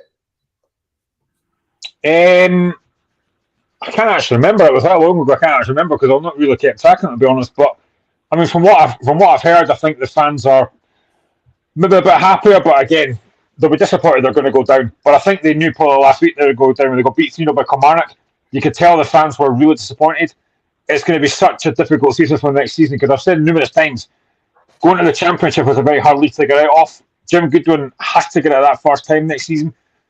But they're going to miss out on a Dundee derby next season, which will be a real shame. I'm just watching this County game just now, and again, County haven't really offered very much going forward, to be honest. Half an hour still to go, but they've not offered enough.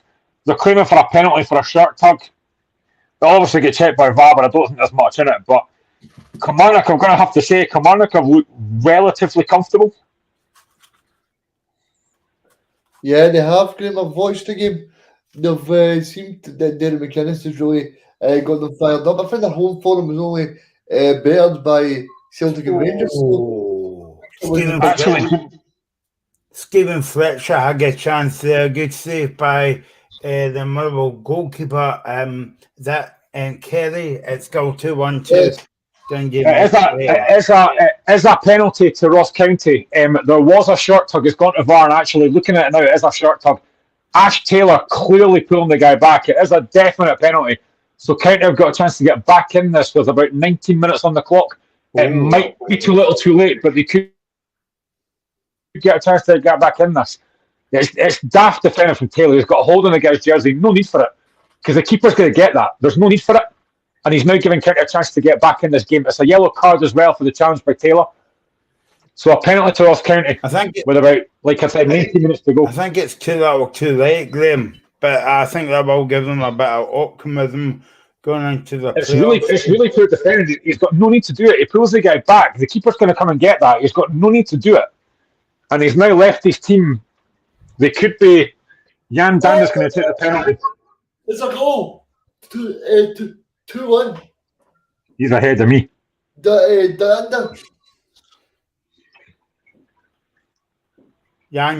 Dozy, that's what they're saying. Ross. Back in it. Michael, just to keep people up to date, Ross County need 2 goals to stay at. Go, Ross County! 2-1. Sorry, I'm behind. Maybe that's 2 shy. For anyone that's watching, it's not 2-2, it's over 2-1. I just did that for a laugh because I'm behind Reagan. I've just seen the goal. I know. Well, you know how it feels now, Graham, because I was behind you. So, yeah. So there you go. Plenty of action in the second half, Graham. That's right. Really good. It's a really good penalty, actually. Even if the keeper dies the right way, he's not getting that. It's a great penalty from Bender. Top corner. Really good penalty. That's why we like doing these shows in the Sunday, Graham, because there's plenty of games and plenty of goals. Tell you what, we'll be on Gillette Soccer Saturday soon doing the wee highlight, but I loved it. Yeah, this is great. I could do that easily. I could do the Chris Kamara bit. There's been a sender off. Where? Has there? I've not seen that. Where?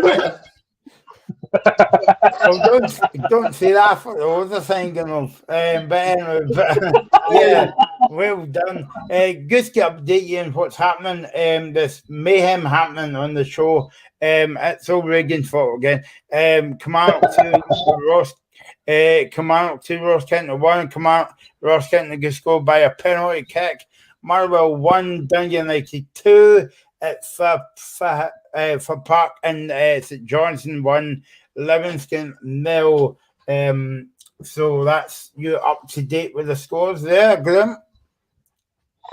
And I think the fact that if Ross County got a goal in like 5 minutes, this could be an interesting last 20 minutes, Michael. Really good. Yeah. At the back of my mind, I want to get Ross on the show, but he might be a bit nervous to speak to us. But that would be brilliant because he's at that game. So. Yeah, I mean, what I said earlier on that Ross County haven't offered very much, and then they go and get that goal for the penalty, and they now look, as you'd expect, they're piling forward, trying to get back in this game and get back to 2-2. It's going to be very interesting the last 20 minutes now, because as Reagan said, what a chance that is. Bottom of the back post, Danda on his own should do better, but it fires over the bar.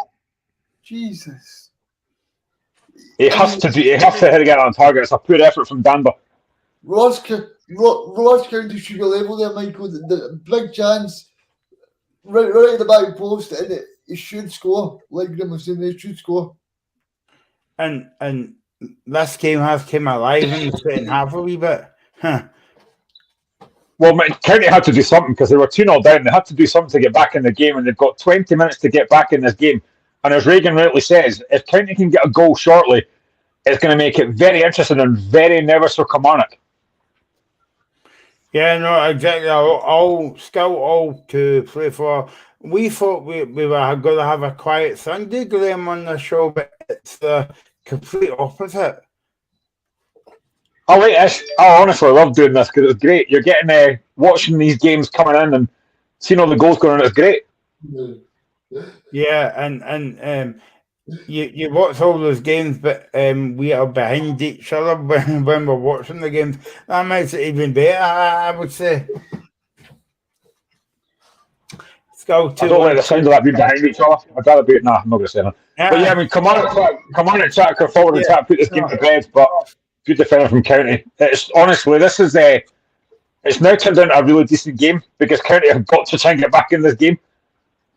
Yep, and Derek McInnes looks a bit worried down there, Graham, because he knows that with one goal, okay, it's 2 each, but if Ross County scores here, but it's going to be a nervous end to the game no matter what happens. Yeah, well, they were so comfortable. You know, County hadn't really offered anything, and then Ash Taylor gives them a chance to get back in the game, and now it's like backs against the wall. Because you've got to imagine that County will fire everything forward to try and get back in this game. So it's needless. You know, if they end up not winning this game, I think McInnes will be raging at Ash Taylor for giving that penalty because there was no need for it. They were under no pressure. And I mean, it's good to see they come out and kind of feel for this game, Reagan.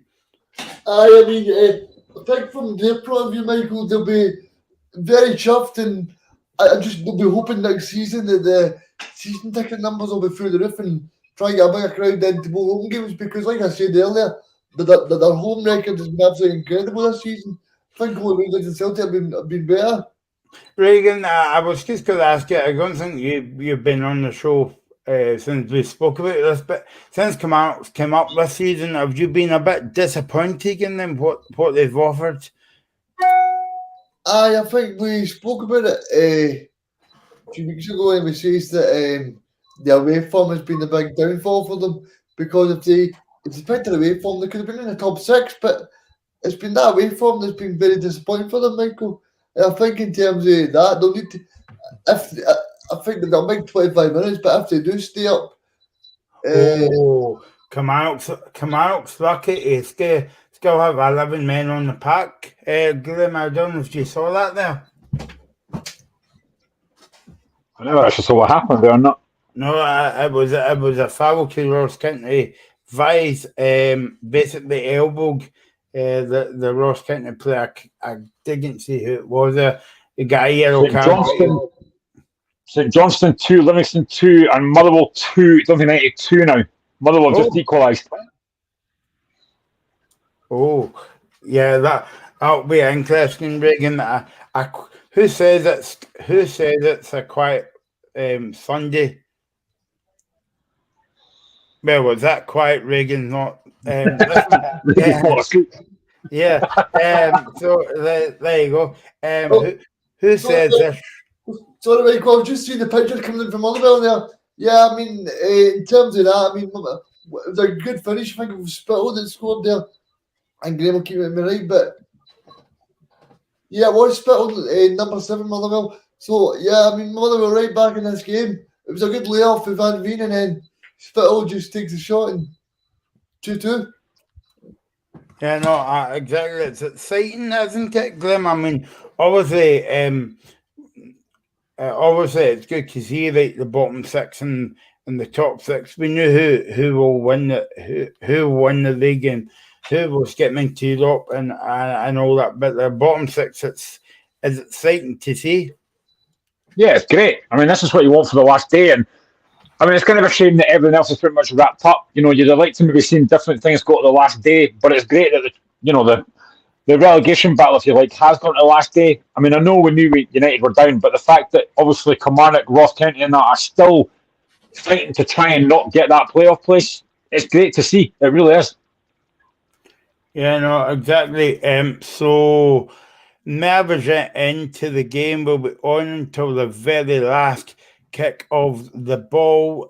Still, Kilmarnock 2, Ross County 1, Motherwell 2, Dundee United 2, and St Johnstone has just scored a penalty. Chris Kane, 2-0. St Johnstone 2, Livingston 0. It was a penalty. It's a shame because see that St Johnstone's Livingston game, Grim, that's like a dig rubber, and you would maybe say the Motherwell Dundee United one as a dig rubber as well, and all the focus is on the game at Rugby Park between Kilmarnock and Ross County. Yeah, and it has to be that way because it's the big game. You know, Motherwell, Livingston and that have got nothing to play for, so it's understandable that game maybe not getting maybe the height it deserves. And obviously, it's the first game since Stevie McLean got the permanent manager's job for St Johnstone, so great result for him if that carries on that way. Again, he's going to have to recruit well in summer as well, so a lot of interesting kind of sub points here, but I genuinely think that St Johnstone have had probably an up and down season. Livingston, again, same as well, but they're going to have to try and improve next season. You know, St Johnstone don't want to be in that position again where for a few weeks ago it looked like they could be in relegation trouble. They got out of it. And Livingston want to try and finish higher next season, so it's going to be interesting next season. It really is to see who's going to finish where.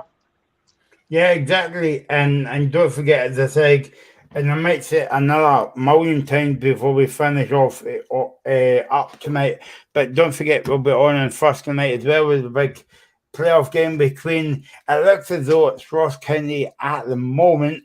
I presume it is. Motherwell's just gone back in front. Motherwell 3, Dundee United 2. Oof, yeah. That looks as though it's a good game, that one.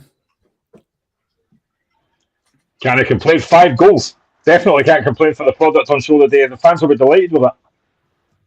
Yeah, no, definitely. And yeah, and we'll be on first game at 10 o'clock on Sunday. I think we'll be on at 7. I'm not sure. I need to check the kickoff game for that one, but we'll have a show, and then we'll have a show on.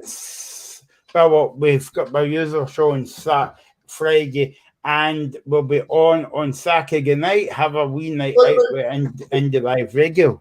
Michael, just to jump in, the Motherwell goal's been checked for offside. Oh, 2 seconds to tell you what's happening. This is live radio, by the way. This is why I like doing live stuff and Skigger recording, because, well, for a start, you begin to hear my mates at the beginning, Grim, of the volume. You know, that would be good. But still a bit. It has been rolled out. It's still 2-2. Yeah, it's still 2-2. Still about 20 minutes. 20 minutes to go. Is that right? And all the games are. Yeah, about that. Yeah. Yeah. lot to play for. I'm trying to keep all the games here as well, but it's a wee bit difficult. So but Graham and Regan's a better commentator than me. But anyway, Scal, yeah, and I suppose it's nearly party time for Camargue, but they need to keep the concentration, Graham, going into the last 20 minutes. They do indeed. You know, they can't be making mistakes like Ash Taylor made. They don't want to get back this game to 2-2 and then be having to hold on. So they want to try and, you know, ideally, I think they want a third goal to kill this game off. But it's very interesting. It really is, because County have to go for it. They're going to be piling bodies forward trying to get back in this game. So it's going to make it interesting the last 15 minutes. I don't know about you, Graham, right? But the Murrow Park, it seems to be, if you're not mistaken, you're watching Fir Park and you're thinking, well, is that the first game of the season there? Because they've actually got the playing surface brilliantly there. And Fir Park used to be holding water every season. Yeah, I mean, for how many times do we get games called off at Fir Park because the pitch was waterlogged or that kind of stuff, and it does look a lot better now. So fair play to the groundsman for getting that all sorted. And it's probably one of the better pitches in the SPL, to be honest. There's been a lot of pitches that I think just they don't look particularly great, and if you're an outsider looking in thinking, that doesn't look a great pitch to play on. But Fir Park does look one of the better ones, to be fair. Yeah, no, exactly. So just to keep you up to speed, Camargue 2, Ross County 1, Murrow 2, Down United 2, that's and Johnson 2, Livingston. Now, early on today, Celtic won the Women's Cup.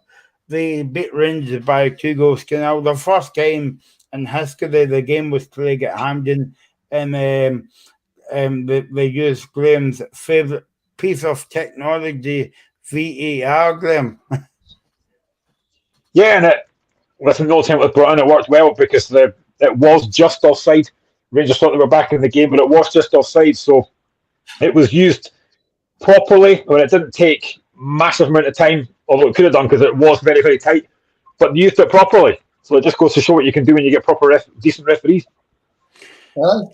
Keep your comment coming in until 5 o'clock if you're watching us on YouTube or Facebook, and you can watch us on Independence Live, and you can listen to us on Indie Live Radio. Don't forget, you can follow us on Twitter. We follow at the Locker Room Indie on Twitter as well. As you can see, Mr. Stevens is watching the game, and Graham is watching the game as well. So it's good to have your company on this beautiful but busy Sunday afternoon, Graham. Absolutely. It's been actually quite a nice weekend weather-wise. We had our Pennycook Gala Day yesterday, which was really good, apart from the fact I spent loads of money again on a wasted money. But yeah, it's been a great weekend of football and a great weekend weather-wise as well. Hopefully that continues. Yeah, no, exactly. I take it that the day went swimmingly well for your son. I don't know why. Yeah, I loved it. He was in the gala day. He was walking with the football team, so they loved it. Great day out. Shows were honestly, the shows are just an absolute fortune. I said to see on Thursday, I took him on Thursday to the shows, and he spent 20 quid and 15 minutes. Wasn't quite that bad yesterday, thankfully, but it was a good day, to be fair. It was enjoyable. So next year, what you're saying is you would have to win the Cooten about 10 times or something to take him? Probably. More than the It's not the cheapest. It's not the cheapest. I take it they'll be there till. I mean, it's brilliant. This show, we go from football to speak about shows to speak about Hollywood. Anyway, let's move on, Spencer. I take it they'll be there till tomorrow because it's a bank holiday, yeah? No, they're away. They left yesterday. So yesterday was the last one. I think they left about 8 o'clock last night. So another year done with the shows, but it is always very well attended, to be honest. It's a good day out when the weather's nice as well. 3-1, come on. Yeah. 3-1, Kelly. Kind of a sell. And that's massive goal, and a massive goal for John McGinn down in England. It's 1-0 to Aston Villa. Douglas Luiz has scored. So as things stand, Aston Villa and John McGinn will be playing their first trip in European football for a number of years. And it's also 1-0 to Tottenham, so Leeds are going to go down at this rate. Harry Kane scored after 2 minutes, so Leeds are going down at this rate. And that's a big goal for Kamal, Graham, because that definitely cements the player from first tonight. Packet Thistle against Ross County. Yeah, like I said, they wasn't going to put the game to bed, and they've done that. Kyle Wissell, who for me has been probably one of Kilmarnock's best players this season, to be honest. He's got the goal, and that'll just for the last 12 minutes, that'll just settle the nerves a little bit. Because I'm sure the Killie fans were going to get nervous now. Only 2-1 up. Ross County try to power play us forward. It was going to be nervous, but it's done now. The game's done. They can look forward to Premiership football next season. Kilmarnock now, I don't want to say looking forward to a playoff, because I don't think you can look forward to a playoff game against a team that's really, really good at the moment. So yeah, very interesting times. I think Ross County will be getting very, very nervous right now. Yeah, no, exactly.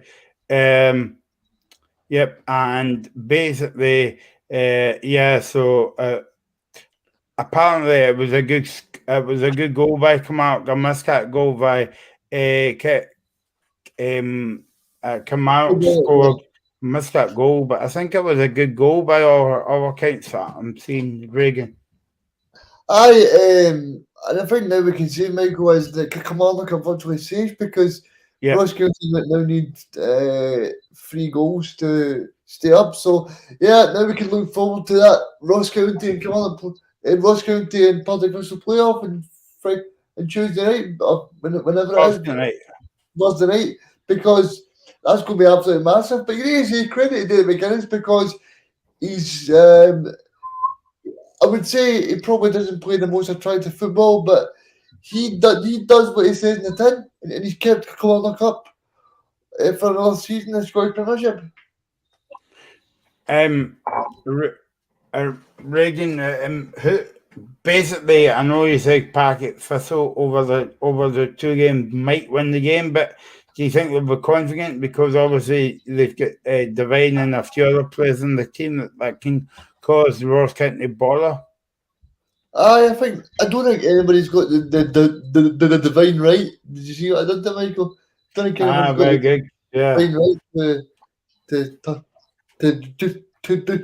to just show up. But I think if you're Partick Thistle, you'll be very, very happy that you've got Ross County in the form that they're in, because Graham was saying there when he's seen the pictures coming through that Ross County are not playing too well. So I mean, when you think about that, Partick Thistle are playing really well, Graham. So Partick Thistle will definitely be fancying their chances. Motherwell have now gone back in front. Motherwell 3, Dundee United 2, with about 10 minutes to go. I will have a look. And it was nice to see a pal on the line on Friday night, Graham Muscat Ross at the United game. Yeah, it was. Yeah, it was great to have Ross on, and the same with Vinny as well. It's Max Johnson that's got the goal for Ross Dundee United with Motherwell with 8 minutes to go now. Yeah, it was great to have Ross on, and he'll be really nervous now going at these 2 games. It's going to be such a massive, massive occasion. And honestly, I said earlier on, I have to agree with Reagan.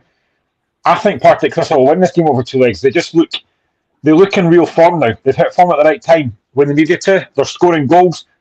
Chris Doolan's got in the place for good football. Brian Graham's been scoring a lot of goals. So at the moment, I'd have to fancy Kilmarnock. I'd have to fancy Partick Thistle. But I suppose if you look at it the way, you think, well, the tie is set up for the Premiership team, because the second game is going to be in Dingwall. But if Partick, as I say, if Partick can take a lead to Dingwall, they'll give us a massive chance. I loved how you said Ross there, Graham, but I meant Douglas Ross, because he was on the line on Friday night at the United Packet Thistle game. I wasn't even paying attention, to be honest. Yeah, okay. Move on. Move swiftly on. But yeah, so I think like most of the games are kind of like over a wee bit, because the games are basically, Dundee United's down. We knew that anyway before today, and Ross County is in the playoffs.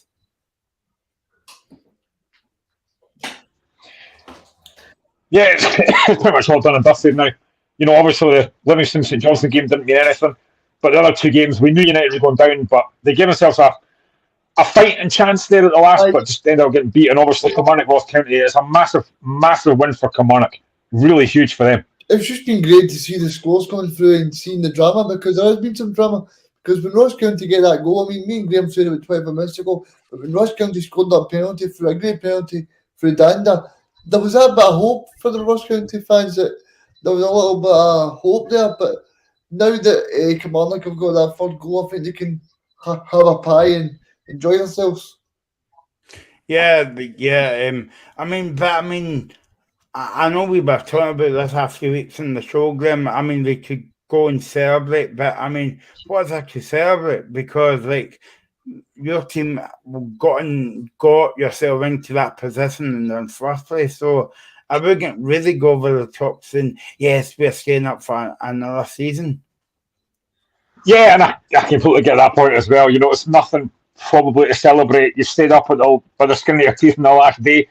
You've now really got to go build on that this season, because you don't want to be back there again. You don't want to be in that position again. And Derek McInnes is going to have a very busy summer.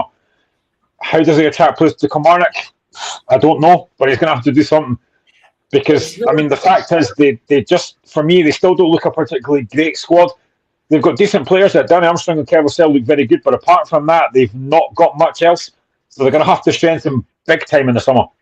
And I suppose the only positive that McInnes would take out of it, Reagan, is Kilmarnock's budget won't be slashed now, because obviously when you go in the Championship, the first thing they say is, like, how much money have I got to spend? Yeah, I mean, I think Derek's been backed by Billy Bibby, yeah. The owner there. There's a goal, 2-0 to Liverpool against Southampton, I think. Yeah, I think the fact for Kilmarnock is that Derek McInnes has done what he was asked to do. It kept them in the division, and then next season is a case of building on it and making sure that you can consolidate, maybe even get top six, maybe do a Steve Clark, maybe do a bye-bye Celtic moment where they can fill that stadium and they can do well, because like you said, Michael, see at the end of Steve Clark's reign, they were getting maybe 9,000 people there. And I think it's important for the local clubs and the local teams in the west of Scotland to get that local support there, and not choosing to go and support Rangers at Ibrox or at Celtic Park, because it's important that they back their local team. Would you fear for Ross County then, Graham, now going into these two games, not only because against Packet Thistle, who's in fire at the moment, but just in terms of the financial side, and do you think that you'll be a bit worried about if Malcolm Mackay would stay if they get through these kind of like two games? Yeah, potentially. I mean, I don't know if he will want to stay in the Championship, but then again, I don't think Jim Goodwin will stay in the Championship, and he's going to do that with United. So yeah, I mean, it will be. These are two massive games coming up now. Ross County, really, it's going to be so hard for them if they go down to come straight back up again. I think it will be, because there are a lot of good teams in that Championship. So it will be massive. I think the big question now will be, you know, if Malcolm Mackay does stay, is it going to be able to strengthen that squad in the Championship? It's going to be very difficult. But honestly, these two games now are going to be so important. I think if you're Partick Thistle fans, you'll be looking forward to this. If you're County fans, you'll be dreading it. This is the last thing you want. You know, they've been pretty much, they've had an up and down season all season, Ross County. Sometimes they looked okay. Sometimes they've been very, very poor. When they came at Tynecastle, they got beat 6-1. They were terrible that day, but we were very good. But they have had moments in the season that have actually looked quite good. So they'll look to try and build on that next season if they can stay up. But honestly, I just think at the moment, I just have this feeling that I think Partick Thistle might just get through these two ties. And as for Dundee United, are you a bit disappointed because your neighbours have came up and basically you're going back down in the opposite direction and you're not getting three, potentially 4 games in the derby against your neighbours? Yeah, I thought about that a couple of days ago. Actually, it must be disappointing. You know, you're going down in the opposition or coming straight back up. It must be horrendous. And I think the fact you're missing out on the derbies as well is disappointing, unless you draw them in one of the cups or both the cups. But it's a massive disappointment. You know, you'd like to see, I said this on Friday, an Edinburgh derby, a Glasgow derby, an Ayrshire derby, a Dundee derby. It would be great. We're not going to get that, unfortunately.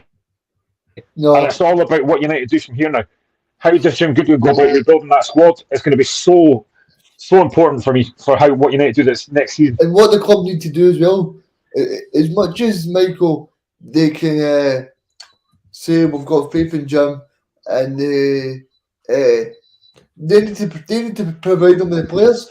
And if Jim's got to say 8 or 9 players that he says, right, these players are not good enough, but say he does want to keep a Jamie McGrath, do you think they'll be able to keep Jamie McGrath? Graham, maybe somebody like Dylan Levitt, or do you think they'll possibly go to Hearts or Aberdeen playing in Europe? Nah, I think they'll leave. I don't see them playing in the Championship, I'm being honest. I think they're too good for that league. So I think there's every chance that they probably will leave. Again, I said this with Fred as well. I'm not being a massive fan. I know he's young, but I think that guy at the back, Hyena, looks like a very poor defender for me. Again, they need to get the goalkeeper situation sorted. They've only got one striker. They've only got Stephen Fletcher. They have to strengthen the summer in terms of strikers. Who they bring in, I don't know. But it's going to be a massive, massive rebuild for United in the summer. Because they need to come back up straight away for me. And I think that's going to be very hard. Because that Championship now with teams like Airdrie in it, Dunfermline in it, it's going to be so hard to get out of that league again. Plus, you've got United will be up there again.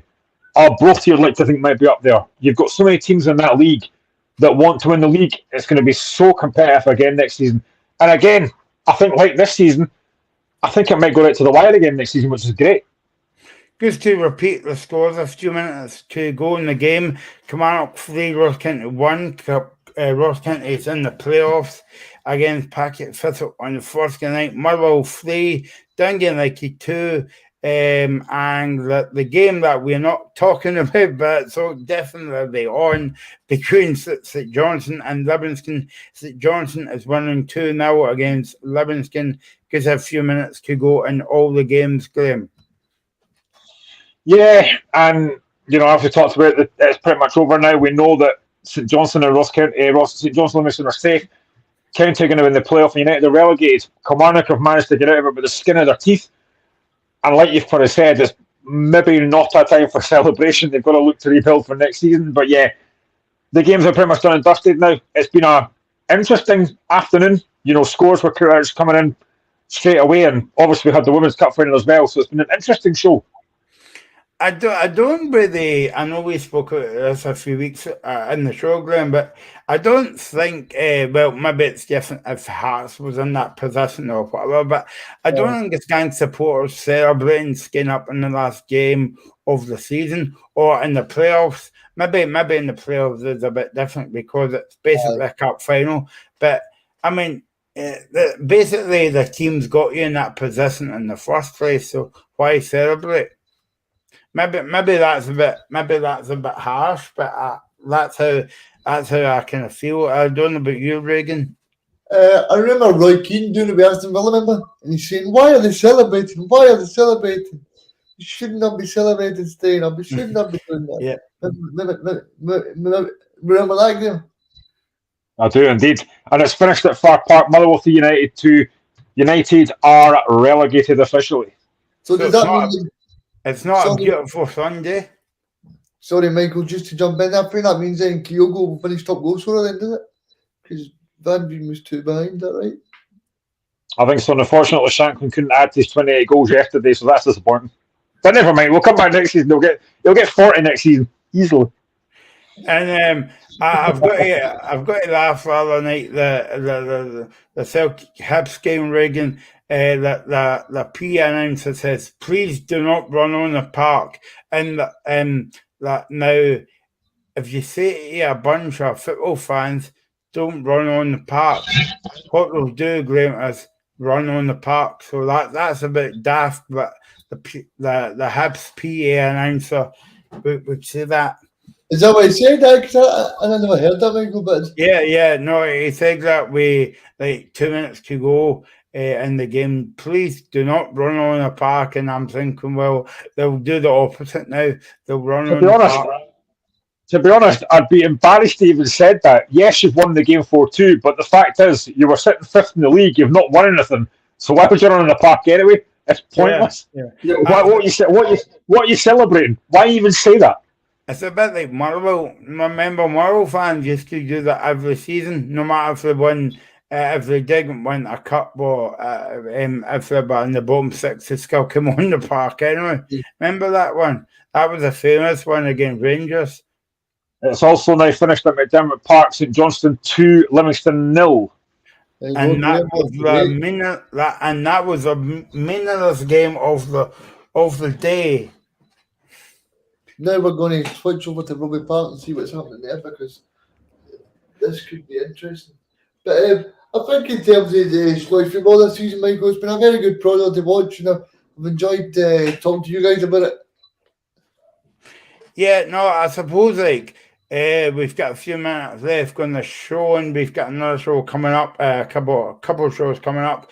But yeah, I suppose I would like to be nice for 2 minutes and say thank you to everybody that's contributed to the show this year, whether it's Mr. Stevens, Mr. Duffy, James Elliott, Dave Ferguson, even Maureen and Women in Sport, everybody, and Michael Grant at the times as well. So, and also Barry Anderson at the Edinburgh News. So hopefully we'll do it again next season, bigger and better, Graham. 100%. We also had that transfer window show. We had Graham Spears on that as well, which was a great show. Fantastic show. I enjoyed that. And yeah, it's been a really good show again this season. There's been a lot of good contributors this season, a lot of good talking points. Unfortunately, a lot of bad ones as well, with racism and all that kind of stuff as well. And again, I think the biggest disappointment for me so far, the biggest disappointment for me as well, has been VAR and how badly that's been used. I know this will come again next season. Every single show we're talking about VAR again, because that's been an absolute disaster. The standard of officials this season has been nothing short of ridiculous. So yeah, no doubt we'll do exactly the same thing again next season and talk about exactly the same things as we did this season. And Regan Biscaki, the day at 1 o'clock today, watching Celtic and Rangers, our first game to be at Hampden Park, and it was brilliant to see, not a full house by any matter means, but it was good to see the Celtic and Rangers fans getting out to support their team, and Celtic win the cup by 2-0. I think like we said, for the ladies' game, is the only thing that's really good for it at the moment is getting exposure, and I think that will only make it bigger, better, and brighter for next season. Because if you're Fran Alonso, you're building a heck of a CV at Celtic. Scottish Cup last season, League Cup last season, and then he wins the 2 trophies again, and he just misses out in the league title. There's, as much as Graham says, there's a lot of talking points in the men's game, there's so many talking points in the women's game as well, because there's so many good stories as well. I mean, you just need to look all over the place. Because I probably done a show last week talking about the 2 ladies' game the last day of the season, the Glasgow City and Celtic and Hearts, because these 2 games were exciting. Because I really enjoyed it. For all time at Rugby Park, it's 3-1 to Kilmarnock. Ross County are in the relegation playoff. Yeah, Graham, just quickly before we finish up, do you think you'll ever see a man like Fran Alonso managing a men's team? I know that happened years ago when Sherry Kerr was managing what was some kind of university team. It was still in uni, aye. Yeah, but would you ever see it happening again, Graham? Well, Shirley Kerr was the runner for the Heart Show as well at some point under whoever it was before. I think Anne Budge was talking about it. But yeah, I don't think there's any doubt that he probably will be. He will have aspirations to probably manage at the men's game at a high level. Who he would get, I don't know, but he's shown plenty of promise at the women's team for Celtic. So I've got no doubt that he probably will manage in the men's game at some point. Like I say, I don't know who he would go to. Could he get a top Premiership side? I don't know. I'm not sure. But it'll be interesting to see what he does. Maybe he's going to Hearts, Graham, you never know. Anyway, I like to finish the show in a bit of controversy. On the Sunday final scores today, look, Ross County, as I said, Regan said again, the playoffs come out, beat them 3-1, come out safe. Motherwell won by 3 goals to 2. Dundee United playing Championship football, and I'm sure we'll see them on Friday Night Football next season.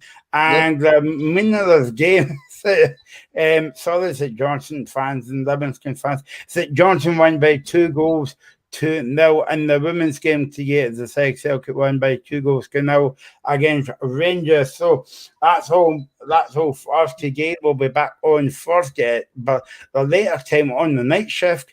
On the night shift at 10 o'clock, we pack at Thistle against Ross County, and we'll be back on Saturday with the big game, Celtic against Inverness at 8 o'clock, and then back on Sunday for the second leg of Ross County against Packet Thistle. So thanks for watching, thanks for your comments, and we'll see you soon. See you later, guys.